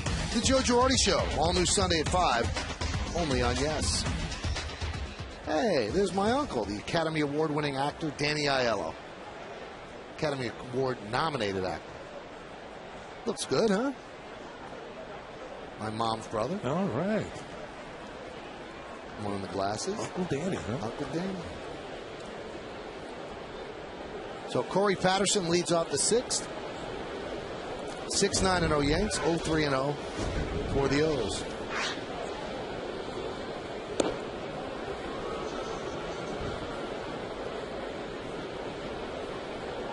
Did he ever tell you what his favorite movie was that he was in? I think he loved them all, but I mean, obviously the biggest one was Do the Right Thing. Yeah, exactly.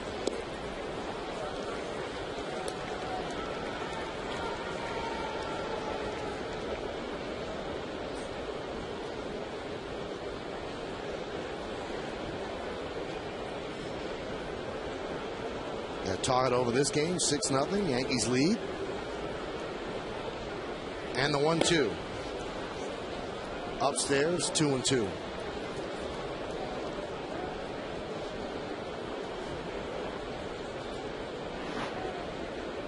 .53 strikes, 18 balls.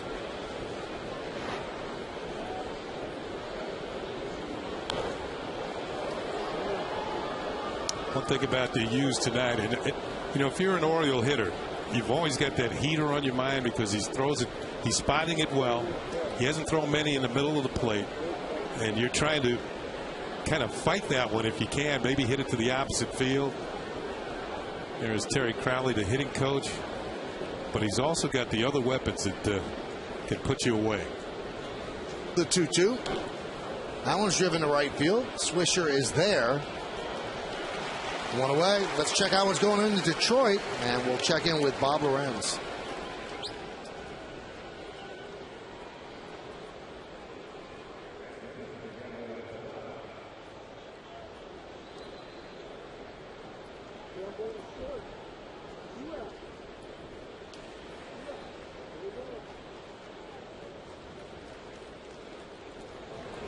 Well, Bob's right there for us as Tejada steps in. Breaking ball, 1 out away from the 3rd perfect game. And it's June 2nd. Wow. Amazing stuff. You always need that one great play. At least one. Remember last year with Mark Burley, the great play by Dwayne Wise, where he took the home run away from Gabe Kapler? Mm-hmm.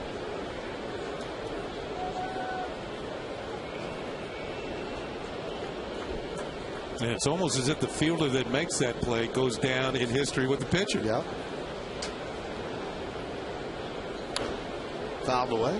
And the last batter is Jason Donald. So Bob will have the update what happens either way, whether he loses it or achieves baseball immortality. Donald's a rookie, isn't he? Mm-hmm. Oh, what a position to be in.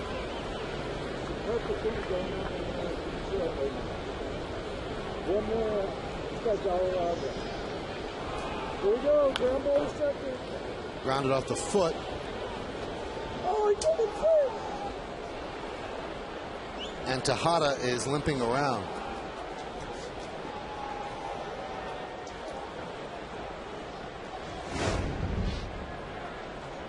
Here's a look at the foul ball. It looked like it was off of his shin, and that's. Oh. And Tejada's still walking around the home plate area trying to shake that off.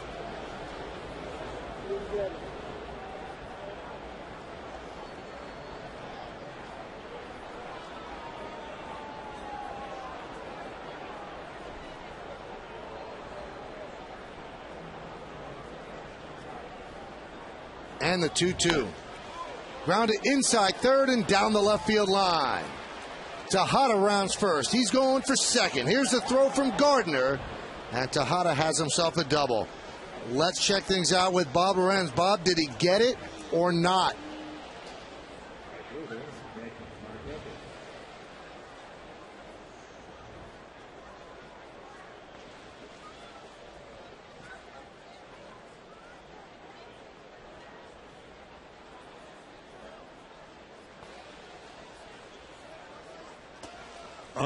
Oh, my goodness. We're watching the replay right now, and you'll see it on all the highlights. He's out. I mean, the umpiring has never been worse than it's been this year. He is out. The umpire blew a perfect game for this kid by missing the call at first base. It's inexcusable. Wow. That's Jim Joyce. Wow. And he is a veteran umpire. He has that on his head the rest of his life. And now he becomes known more so than Galarraga. Oh, almost. my goodness. That's just awful. You know, looking at the play again, Michael, I didn't think it was that close. It wasn't close. No. How do you miss that? The kid pitches the game of his life, and you blow the call on the perfect game. Amazing. Just amazing. Bob will probably have it for you later in the game and definitely on the post game as well. It's just shocking and really disappointing. Yeah. Oh, we have it right now. Let's see it one more time. All right, wait until Markakis digs in.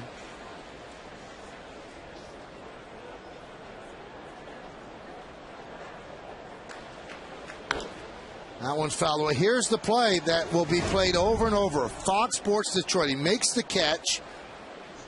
Snow cone, and the foot is on the bag. So he's done everything right to this point. And you can see the foot of the runner was nowhere near the bag. Oh, my goodness. That's just terrible.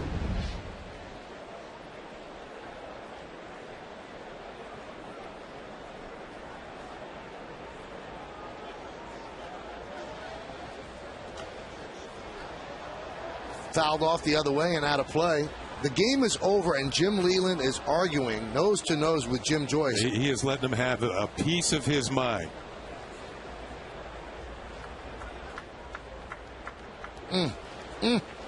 That is going to be the big story all over the country tomorrow, in the newspapers, on the internet, sports shows, Sports Center. Amazing.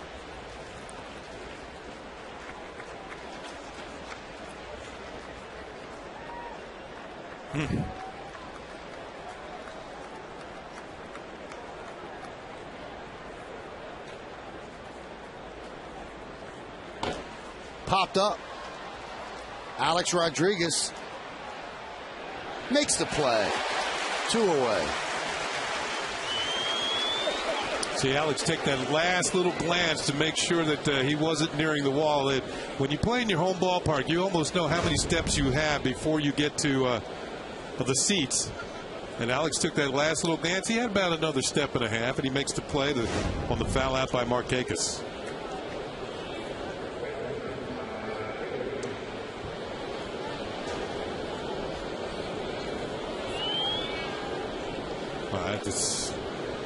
That's hard to fathom.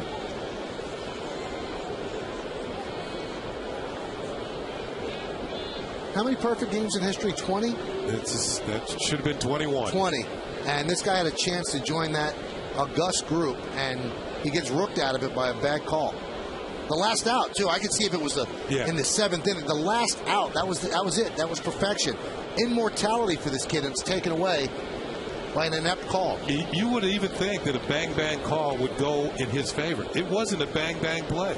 I mean, it was kind of an awkward play, but there's still enough daylight there that you can see that the runner was clearly out.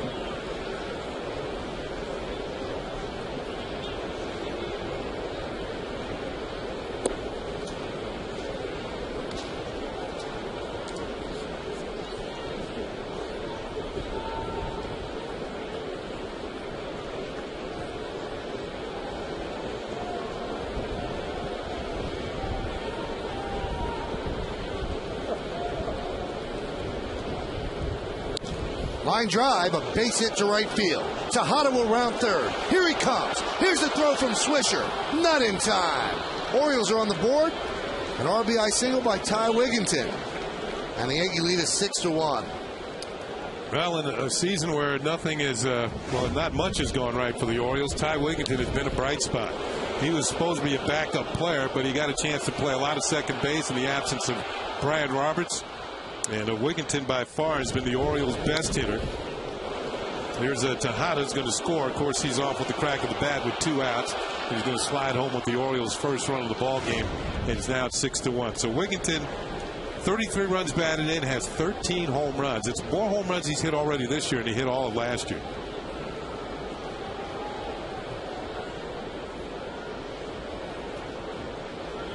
Luke Scott. There's a strike.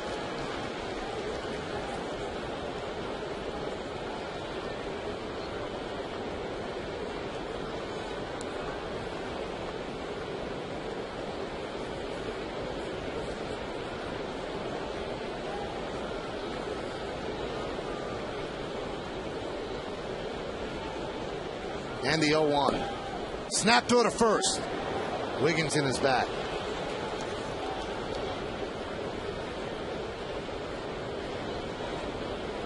Matt Albers is ready in the Oriole bullpen.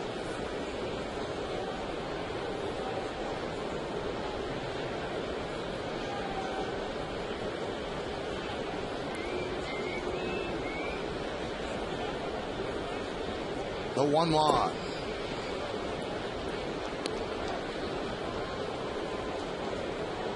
Hughes in good shape pitch count wise, 88 with 1 out to go here in the 6th.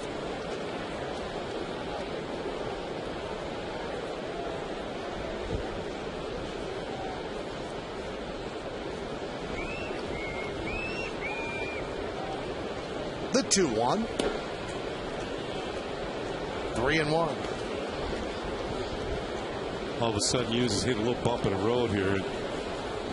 And this is the first 3-ball count of the game. Yeah, that's he tried to add a little extra to that fastball and maybe a little too much and got the ball up out of the zone.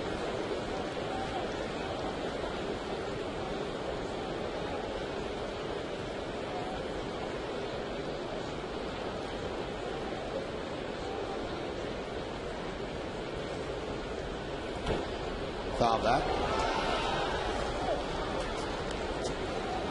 That's what I mean, maintaining the ability to throw the fastball. Even when he's high on the count, he's got a hot hitter up there in Luke Scott. Scott's definitely looking for a fastball and still can't get around on it quickly enough.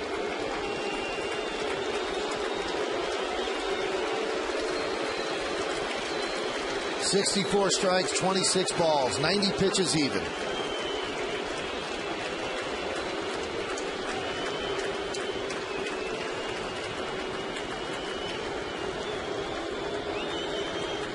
The 3-2.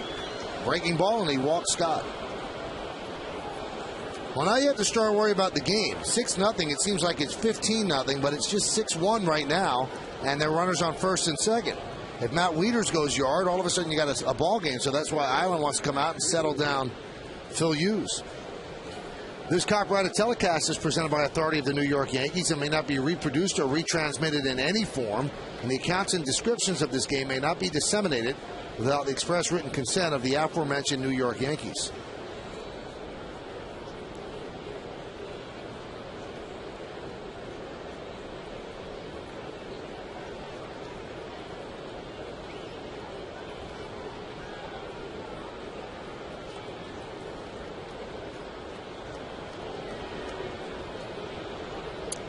Mentioned earlier, Wieters has been fighting a slump. He's now 0 for his last 12. And there's a strike. He flew out to flied out to center and to right.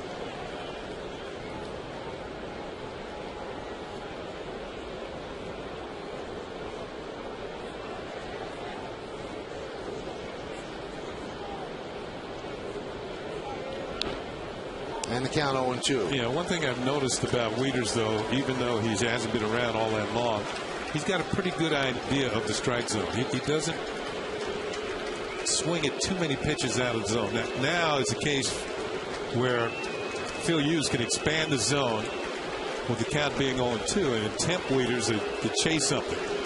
But Wieters is he's got pretty good knowledge for such a young hitter. And the 0-2. Swing and a miss. 94-mile-an-hour fastball upstairs.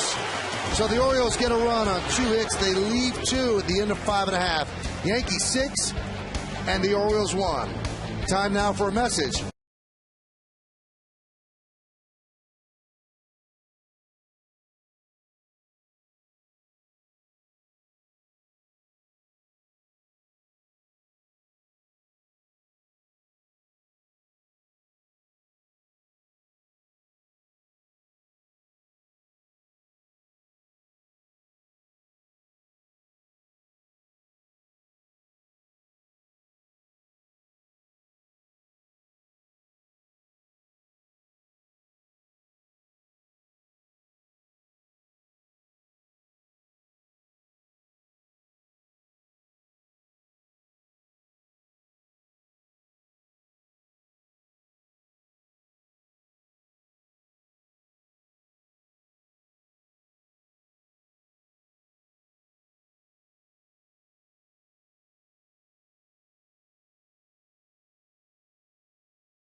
Brought to you in part by Kia Motors. To learn more, visit kia.com.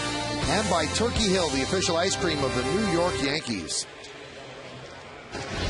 Hey fans, commemorate the New York Yankees 2009 World Championship with a special giveaway on Sunday, June 13th, when the Yankees play the Astros. The first 18,000 fans, 14 and younger, will receive a Yankees 2009 World Series champion fan ring, courtesy of William Barthman Jewelers. For tickets, well, log on to Yankees.com, visit the Yankee Stadium ticket window, Yankees clubhouse shops, or you can call Ticketmaster at 877-469 9-8, 4-9. New pitcher is Matt Albers. Clark Hendrickson certainly restored order, Kenny, so no complaints with him. Now it's Albers' turn. Yeah, 2 2/3 for Hendrickson, and he allowed just a couple of hits, picked up a strikeout. Now Albers making his 23rd appearance of the season.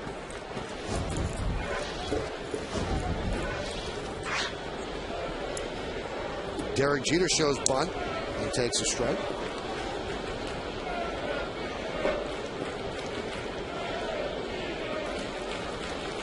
Jeter has a 9-game hitting streak on the line. He's 0 for 2 with a walk.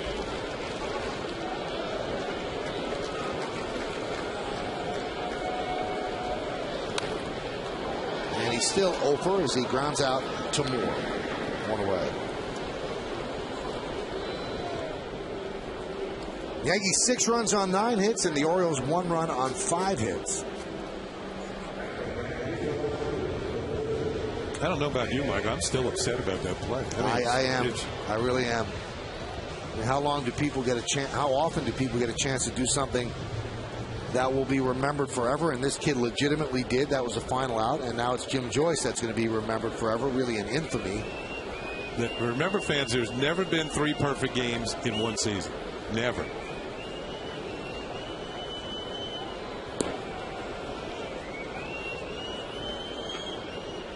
And the count 0-1 to Swisher. Swisher had a big hit in the second inning, turned a 2-0 lead into a 4-0 lead, a 2-run double that bounced into the Yankee bullpen.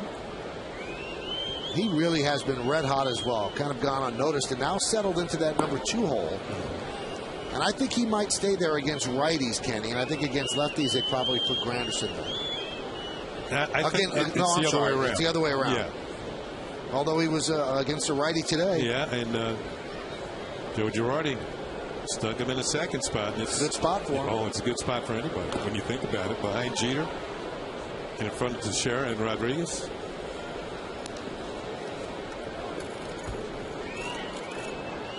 You know, sometimes other managers use that spot to get hitters going.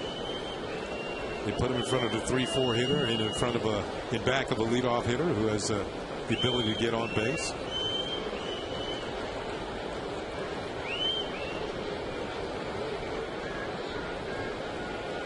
The 1-2. Plus, you know, Swisher's he's always had a decent eye and usually a pretty good on base percentage.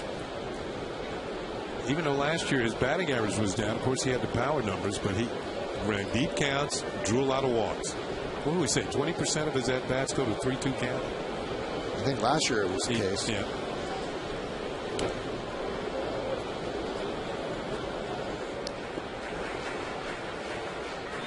So that's the type of hitter you would like to have in front of your 3-4 because he wears the pitchers down.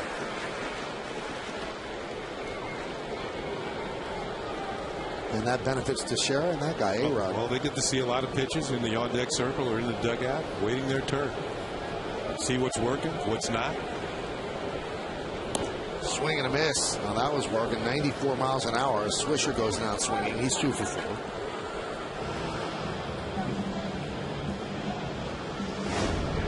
Let's check out the movement on this last pitch. And a fastball. Look at it dart away through the outside corner. And the reaction of Nick Swisher as he swung and missed.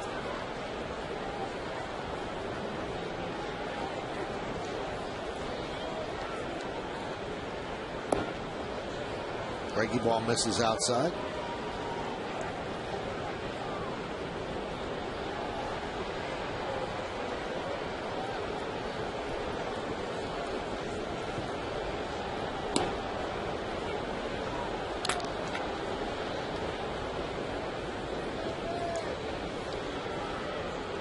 That battery has certainly worked tonight.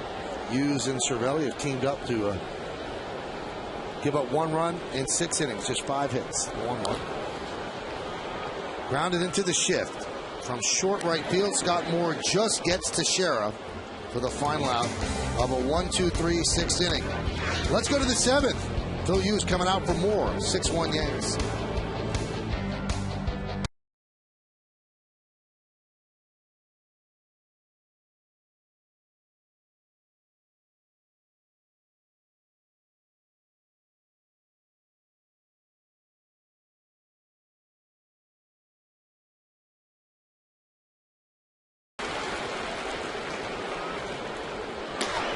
And Marte and Robertson are up.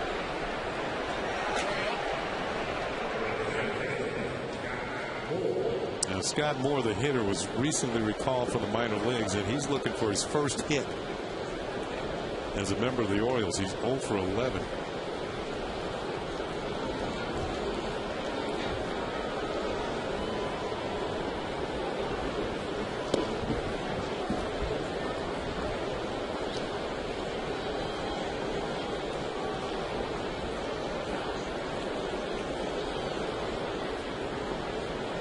Moore is 0 for 2. Ground ball to first and a fly ball to center. And there's a base hit. And it hits the umpire. Tim Welke could not get out of the way. And the ball remains in play. Moore thought about going to second, but it stops at first. They're checking to see if Tim Welke's okay. He says yes. But for any umpire, that's kind of embarrassing to be hit by a ball, especially, he's out here on the outfield grass. It's not like he's right stationed near second base. And it hits him, look like the upper left thigh, and the ball gets away. Solid line drive. Moore's first hit as a member of the Orioles. And he also hits an umpire in the process. Tim's brother Bill is behind the plate, the home plate umpire. It's Turris. Fly ball left field. Gardner to the second hole. And that was his 100th pitch.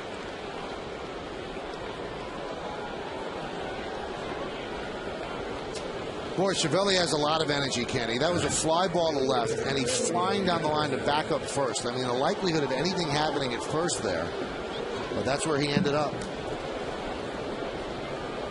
Fresh legs at the age of 23. He gets a lot of that drive from his catching instructor, who during his time was one of the best. Let's see, the most pitches used as thrown in any game was his start against the Mets. He threw 117. And he'll stop right now at 101, I believe. That one's popped up to Cano, and that's going to do it. As Hughes works a scoreless 7. Good outing by Phil Hughes. No runs a hit, no errors, one man left. At the end of 6.5, it's time for the 7th inning stretch here at the stadium, but we're not going anywhere. We'll stay right here to honor America in the Bronx. Ladies and gentlemen, we rise and offer a moment of silent prayer as we remember the servicemen and women serving our country at home and around the globe. Thank you. Now takes the rendition of God Bless America.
Amazing stuff, Bob. Just amazing stuff. And when it rains, it pours. And bad umpiring. Right now, it's pouring so far this year.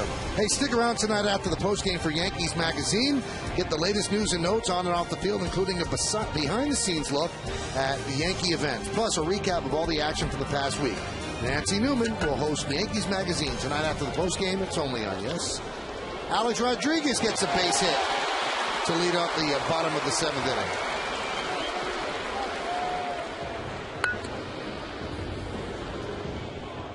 Here's Robinson Cano, and let's look deeper into Cano with the Home Depot scouting report. Yeah, the Home Depot hitters scouting report. He has struck out just one time in his last, well, now with 3 more, 46 plate appearances, 8 straight multi-hit games. We've mentioned that. 77 hits. He's got the most hits in the major leagues. He's doing it all. 2 more hits today.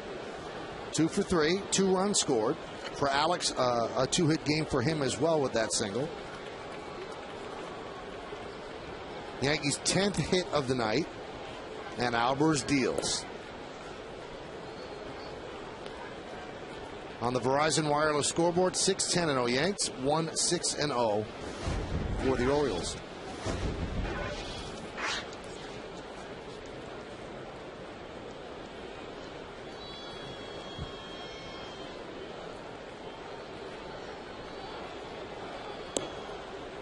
And there's a strike.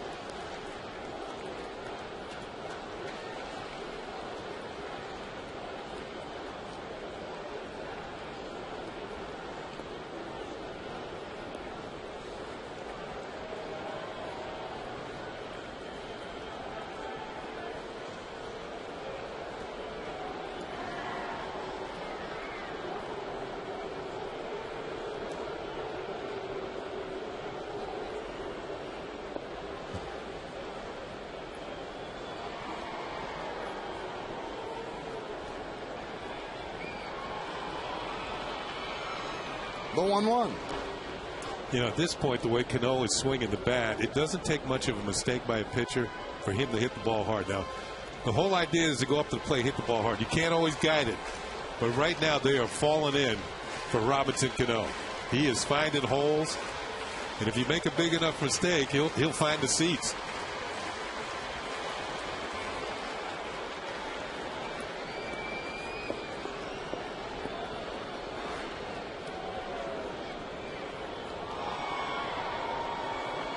The 1-2 outside, 2-2.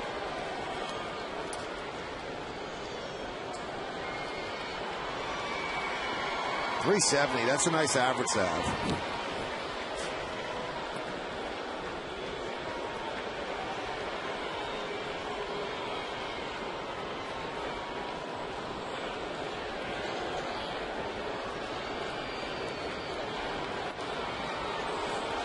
There's always a question about Cano taking that next step, or would he have a high on-base percentage? Well, he has 13 walks. His on-base percentage is .410. So when you get that many hits, it's almost impossible not to have a high on-base percentage. But, Kenny, we've seen his maturation as a hitter. He is much more patient and selective at the plate. And another thing, he's hitting much, much better with runners in scoring position.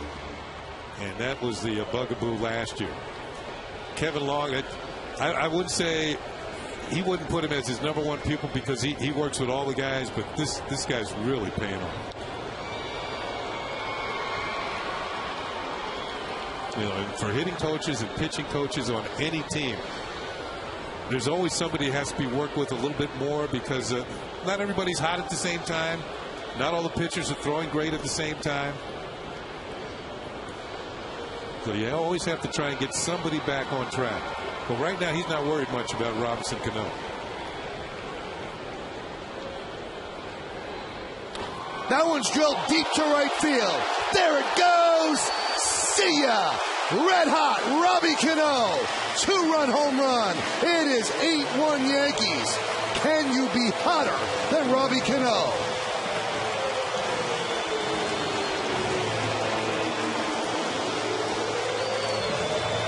Well, just said if you make a big enough mistake, he'll hit it in the seats. Here's our pitch by pitch brought to you by Suzuki Kizashi. Misses with a fastball away, goes back out there and gets the call on that one, 1-1. He chased a bad pitch. That's outside. Count is 2-2. Fouls one off. Had a good swing at that one. Oh, that was a ball, but he swung at it. This one, he's gone. Big enough mistake. Middle of the plate, into the bleachers in right field. You're right, Michael. I don't know if you could be any hotter than Robinson Cano. 3 more hits tonight, 3 runs scored. He now takes the RBI lead for the team away from Alex Rodriguez. He has 42 ribbies. He has 12 home runs, which also leads the team. So he's winning the Triple Crown, at least for the Yankees. He's their best hitter right now. And that was his 18th career home run against Baltimore. He's hit more home runs against them than any other team. Wow. Rolled over on that pitch, and the out is 3-1, first out of the inning. Let's take a look now at the Coors Cold Blast. It's going to be right down the middle. You can't do that to Robinson Cano right now. Quick swing. Got the bat through the zone. He knew it was gone as soon as he touched it off. And we talked about Kevin Long not worried about this particular hitter right now. He's just being amazed like everybody else. He said, wow.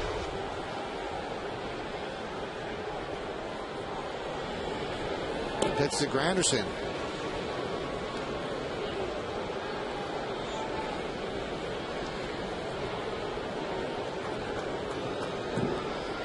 (8-1) Yankees over the O's. Granderson has 2 hits today and was robbed of another nice running play by Adam Jones in right center.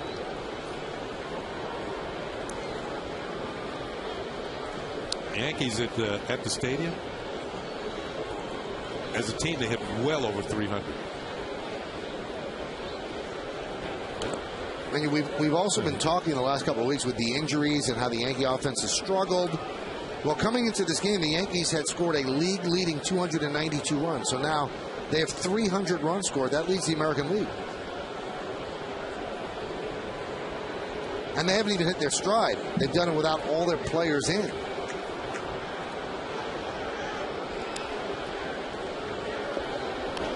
Hot shot up the middle, off the second base bag, and into center field. And Granderson has his 3rd hit of the night.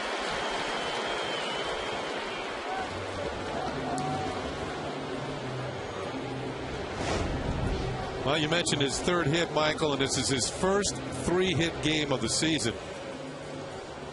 Right back where it came from. Just missed Albers, hits the second base bag, puts a little dent in it, and it heads out in the center field. So 2 singles and a double for Curtis Granderson. How about this added stat on Cano, Kenny? He has a 16-game hitting streak. During the streak, he's 32 for 68. That's 471 over 16 games. Cervelli takes outside. So we are, well, the Yankees have played how many games? 52 games? So about almost a third of the season. This is their 53rd. All right, so you say they scored 300 runs. Mm-hmm. That means 900 plus for the regular season if they continue on this pace. And I think the pace will get better because they have been undermanned. So you're saying that there's a possibility of challenging 1,000 runs. Yep. Yeah.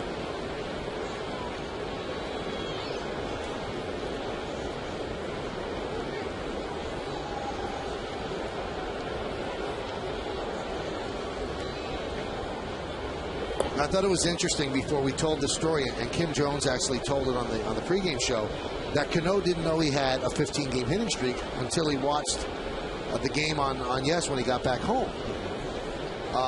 And it reminds me of a story, and it involves somebody asking former Yankee manager Joe McCarthy what made his team special. And he called up, a reporter asked him, he called over second baseman Joe Gordon. And he said, what's our team's record? And Gordon, I think, said, 42 and 25. He goes, how many home runs and how many RBIs do you have? Joe Gordon said, I don't know. He goes, that's why we're a good team. Because we don't really care about our individual stats. There's a ground ball to short. And it's a 6-6-3 double play as the inning is over. Robbie Cano trying to cool off with some cold water, but can it be done? Can he be cooled off? Not this inning. A home run into the bleachers, a 2-run shot.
Going to go.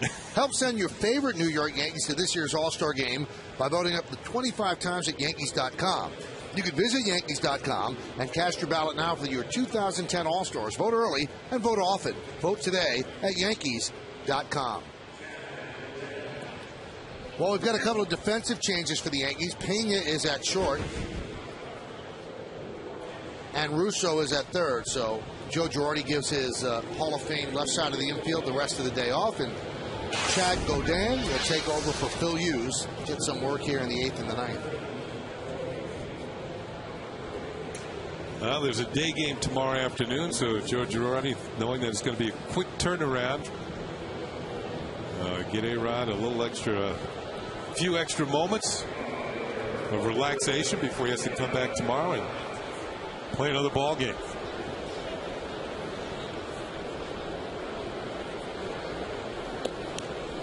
And you know what, Michael? You see Russo at third base, and I think this is the reason why the Yankees like this kid. He can play third, he can play second. We've seen he can play. I didn't even know he could play the outfield until he was out there the other night in Minnesota.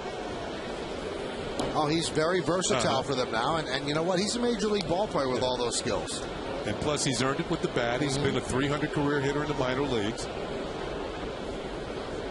And that goes to show you, youngsters out there, if you could play multiple positions and play them fairly well and hit a little bit, they'll find a spot for you on a roster.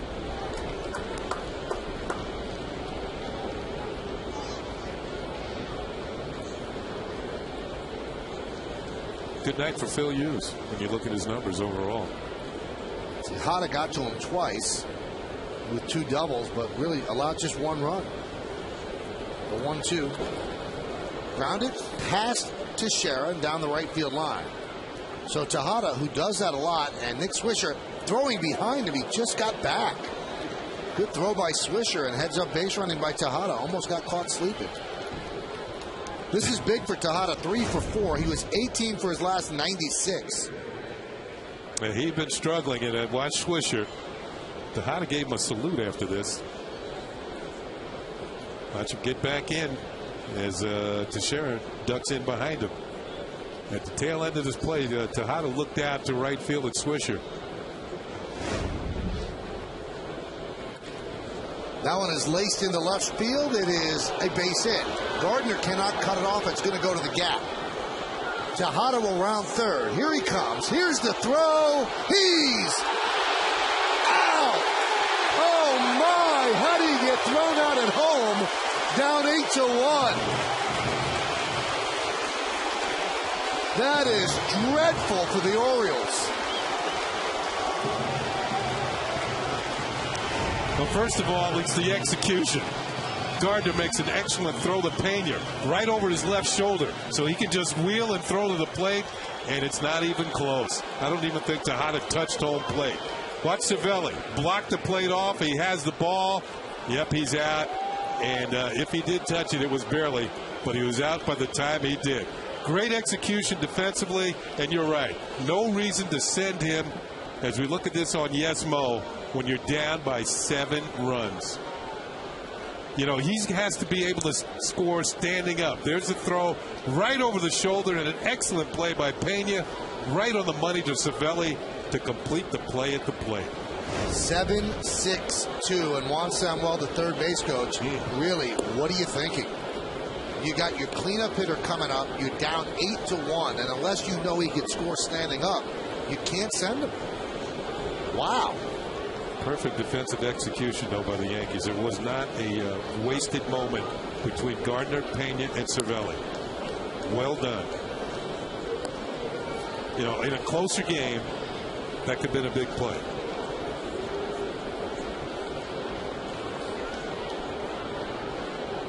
So Gardner gets an assist, so does Pena, and the put out by Cervelli.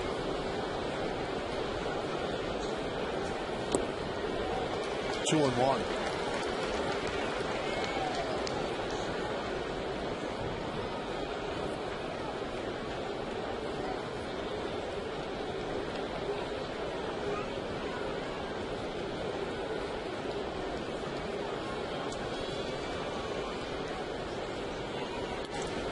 And a strike, 2-2.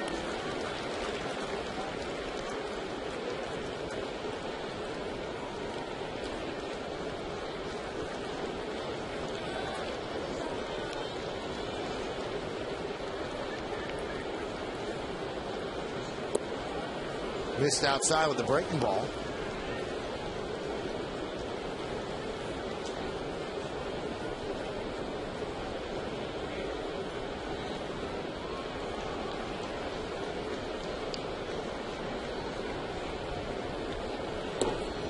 And he walked him. So a rough inning so far for Chad Godin. Let's take a look at tomorrow's starting pitchers, brought to you by Fios TV, Internet, and Phone.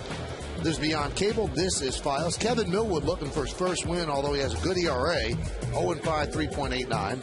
And CC Sabathia, he's been slumping of late, 4-3, 4.16. Our coverage will begin at 12:30 with the pregame show. 1:08, probably the first pitch.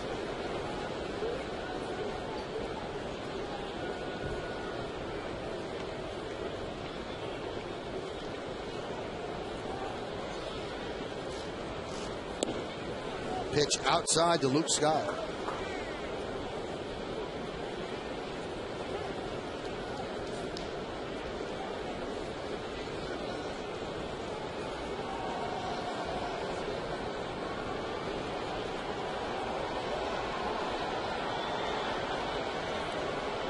The 1-0 popped up.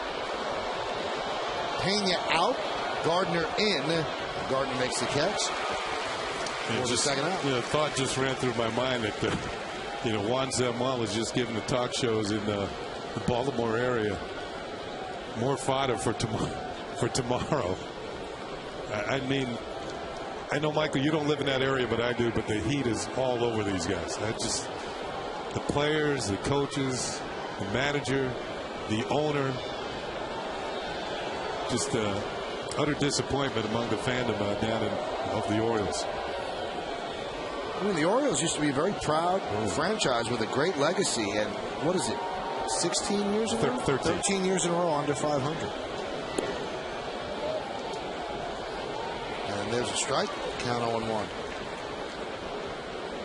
I mean, they had a perfect setup, too. They had a great ballpark that was filled all the time, and they were the team that battled the Yankees more than the Red Sox in 96 and 97, but it's all falling apart, and in a hurry. The 0-1. Count 1-1. The thing is that right out of the game. Now, usually they're been known for second half slumps. Right. After they play pretty well up to the All-Star break, but then the bullpen kind of gets worn out and they go down the tubes. Well, this year they came out of the gate, but only 2 wins in the first 18 games. And you wonder if things get any worse, and it seems that they haven't.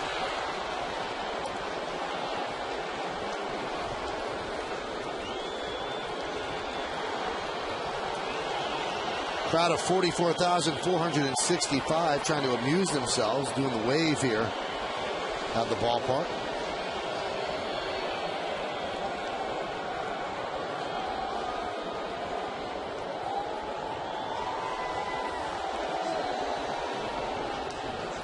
Foul back.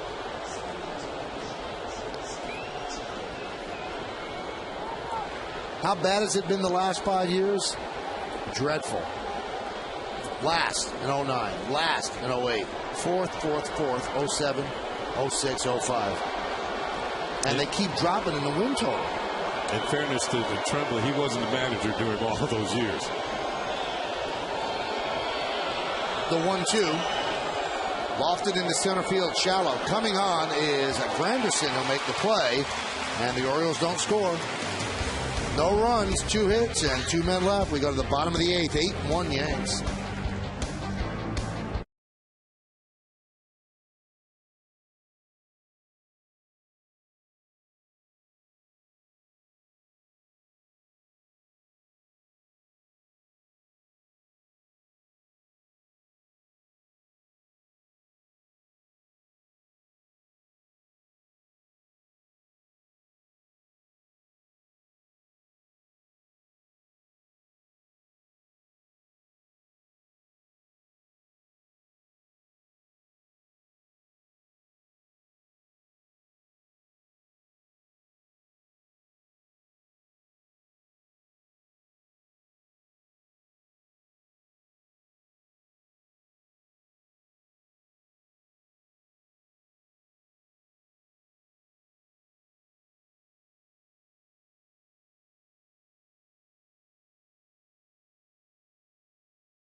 Yankees Baseball on Yes is brought to you in part by J&R Music and Computer World, and by Toyota, the official hybrid vehicle of the New York Yankees.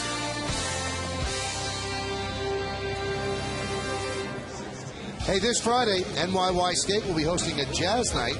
Come enjoy a fun-filled night, including free hors d'oeuvres, drink specials, and great live music. For more information, all you have to do is log on to NYYsteak.com, or you can call 646-977-8325. Well, the Orioles have made several changes defensively. As Dave Tremblay thinking, well, we got a day game tomorrow. Let's get some of the guys out of there. First of all, it's a new pitcher on the mound. It's Frank Mata, who recently made his Major League debut with the Orioles. And he's only been in a couple of games so far, an inning and 2/3, a hit and 1 walk. They've also made changes in the infield and in the outfield. New third baseman is Scott Moore. He moved from second to third. And Julio Lugo takes over at second. Left fielder is Lou Montañez, and Patterson, who was in left, is now in center. Is Adam Jones is out of the ball game. And Mata deals low. Mata was pitching at AAA Norfolk. He was the closer, and he was well, brought up to the major leagues to help a battered and injury-filled bullpen.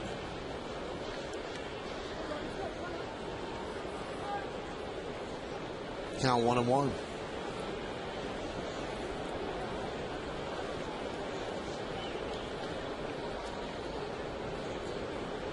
Eight-1 Yankees lead. There's a strike.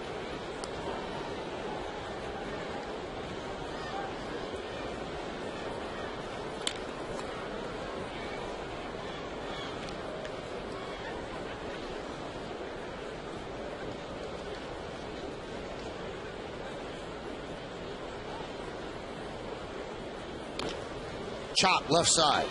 Moore gets a try. Bobbled, and he lost the play. Once he bobbled with Gardner going, you knew it was over. We'll see if they give him a hit. They do give him a hit.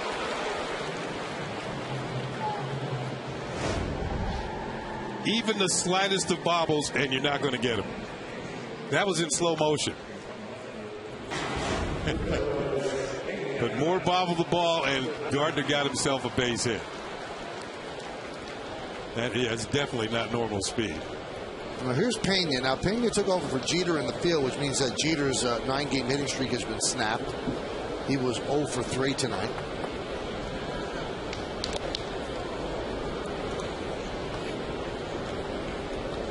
Gardner now has 8 infield singles to the left side.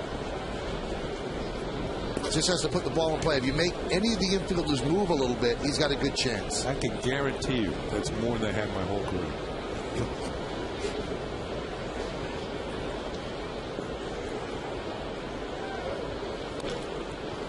Driven down the left field line, and slice is foul.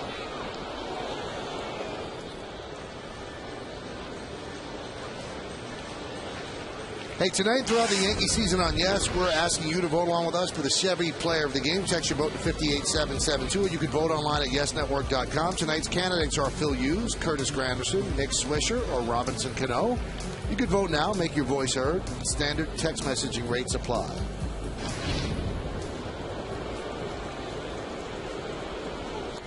Line drive, base hit.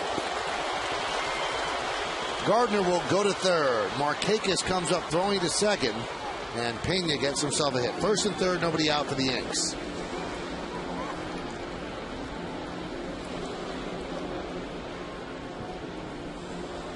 Yeah, watching Gardner go from first to third, he made it look effortless. As he, it took him less effort than it takes me to say it. But he's on his way to third. Yeah, it's turned into that type of ballgame. He's just coasting. Picks it up the pace a little bit. Effortlessly. Yeah, exactly. Here's Nick Swisher. So the Yankees are in business again here.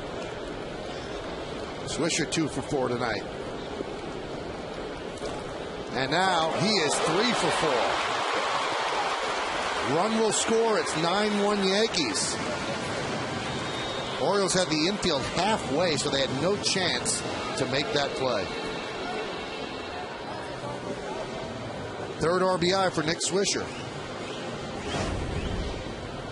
Continuing what he did that was a good pitch. I mean, he was down and away, and he just went and got it, slapped it back through the middle, the infield halfway, as Michael called it, off the top of the mound and into center field.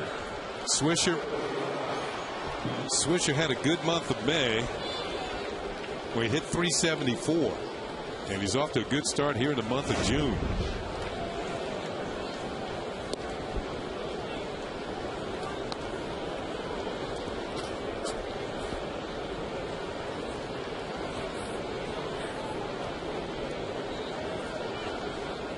One run in, runners on first and second, nobody out, and here is Teixeira. Check swing. He does not go, said Jim Reynolds.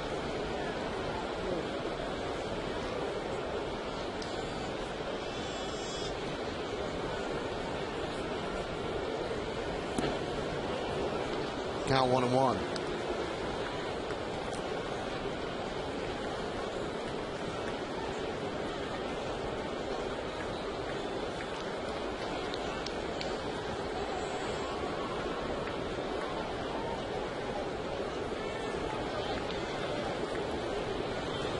And the 1-2. could see Mata throws hard, 96 miles an hour. Doesn't seem to be bothering the Yankees this inning. They have 3 hits and a run.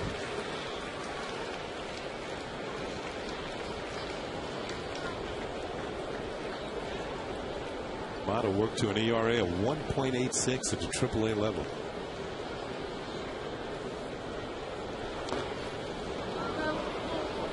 Grounded foul. Yeah, I think one of the differences that you get in AAA and the big leagues, big league hitters can foul off the tough pitches, and then when you make a mistake, they jump on them. Or they'll take the close ones for a ball. Where in the minor leagues, some of the hitters are certainly not as disciplined as big league hitters. And the 1-2. Hit sharply right at Wigginton. And he will beat Swisher back to the bag for a double play. So it's 3 unassisted. That's the second time tonight that Teixeira has lined out to Wigginton at first base. So he hits this one on the nose as well, but this one's going to turn into a double play. Swisher too far off the bag. There it is. Ball hooking towards the line, but Wigginton is right there. And Mark takes an 0 for 5 tonight. But he's hit the ball well 3 times. Imagine that, though. Mark Teixeira, an MVP candidate last year. Yankees have 15 hits, and he doesn't have one. I've been in that boat before. It's a lonely boat. That one off the glove of Wieters, and that allows Pena to move to third.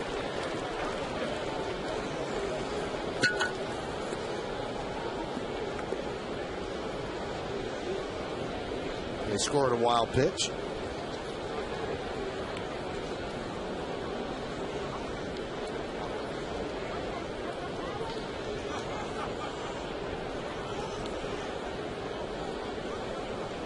The 1-0. And this is Frank Russo, who had come in to play third base for A-Rod.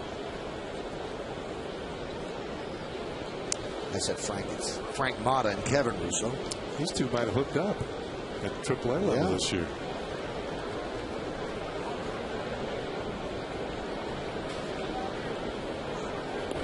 Look at it. Sometimes when they bring in a pitcher that the major leaguers haven't seen, they go to a player who's just come up from the minors to get his scouting report on. Right.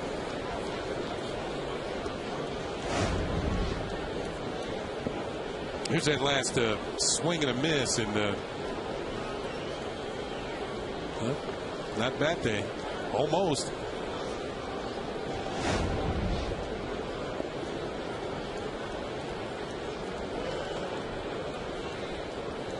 And the 1-2. Swing and a miss. And Russo down on strikes. But the Yankees get a run on 3 hits, no errors, and 1 man left on base. Last licks coming up for the Orioles. Yankees lead 9-1 as we head to the 9th.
We go to the ninth inning, but you have to stick around later for the W.B. Mason postgame show. It's a must-watch tonight. Usually most nights, Bob Lorenz and Kimberly Jones will cap all the action from this game, plus the highlights from the rest of the major leagues. We'll have a report on the retirement of Ken Griffey Jr. and much more on Galarraga's near-perfect game in Detroit, the reaction from the clubhouse to the Yankees, all coming up after the game, only on Yes. And Montanez grounds out to start the night. Now, Jim Joyce blew the call at first. It would have been the 27th out of a perfect game for Galarraga in Detroit. Here's what Jim Joyce, the veteran umpire, said. I just cost that kid a perfect game. I thought he beat the throw. I was convinced he beat the throw until I saw the replay. It was the biggest call of my career. And here's that call. Wow, so clear. And you wonder, would Major League Baseball, he thought he was from ecstasy to agony in a nanosecond. Is there any way, Kenny, that Major League Baseball could do something unprecedented? Because it wouldn't change the game. The Indians lost anyway, and that was the final out. Could they say he got it? No, I don't see that happening, Michael. As much as I would like to see it happen, I don't see that happening. Just imagine all the fans on their feet in Detroit. I mean, this was a home game for the Tigers. Wow.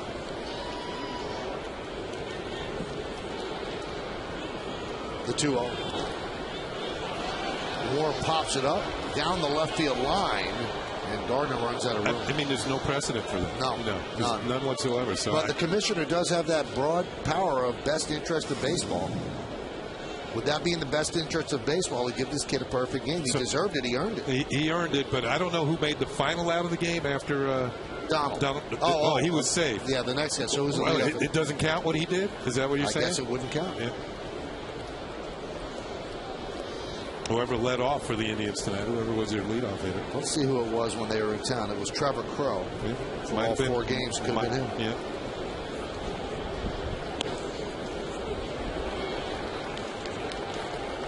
I just don't see that happening. Would you like to see it happen? Oh, yeah, for sure. I would have liked to have seen it happen naturally. Right.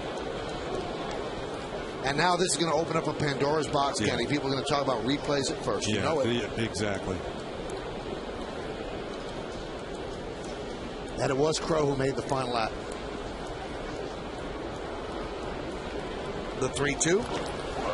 Grounded to first. Teixeira will beat Moore to the bag, and the Yankees are 1 out away from a victory. And the Orioles are 1 out away from losing their 12th consecutive road series. Let's look at this game, what it's about. Cano continues to be hot, and you know what? Phil Hughes is a legitimate top of the rotation starter. He's going to be 7-1 with a glittering ERA in the 2s. Can you say All-Star game? And that's in his hometown. Yeah. He would love it. That one is a rip down the right field line off the bat of Historis. It's going to be a base hit. Marcus Timms, who came in, fields the ball and fires it in. And it's a 2-out double for Historis to keep the game alive. I'm sure Kim will talk to Phil Hughes after the game, and you'll hear it on the W.B. Mason postgame show. And obviously she'll talk to Robinson Cano as well, whether on the field or in the clubhouse. But, I mean, what do you keep asking the guy? Why are you so hot? Why are you so great? I hope she has an extended microphone because he's too hot to be near. A couple of years ago, Kenny, doing a talk show, so many people, they got to trade. This guy had that one bad year, and he has proven everybody but the Yankees right. Or he's proven the Yankees right and everybody else wrong. A couple of years ago, he was 25 years old. Yep. He had that one bad year, and people were ready to give up on him. And the Yankees are glad that they didn't. And he also makes things look so easy, Kenny. I think that some people think that he doesn't play hard. That he's not trying. Right. Yeah. And he's just very naturally gifted, and he always has a smile on his face. He's smooth. Suave.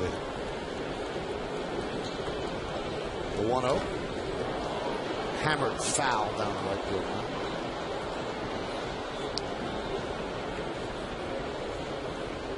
Another storyline that you have to follow. Posada back in the lineup, and the Yankee lineup has that real feel to it again. Very long, a lot of switch hitters, very balanced. And he won't be behind the plate tomorrow. He probably won't be until next week, but he's the DH. He's back. They need his bat. And that completes this team. And the count 1-2. Derek Jeter says very weird when he's not in there. He said it's a lot quieter, but it's very weird. And Mariano said we're just used to seeing him there all the time. And then during this homestand, Curtis Granderson returned on Friday, and again, more of a complete Yankee offense. Yeah, 3 hits tonight for Granderson. How about this stat? On the 15-game road trip, Kenny, the Yankees scored 15 total runs. This homestand, in 6 games, they scored 49 runs. That's reflects on the lineup being more whole. It's over 8 runs a game. That'll win you some games, especially with the way the Yankee pitchers have been dealing. 2-2 count on Patterson. 9-1 Yankee lead. Stays alive.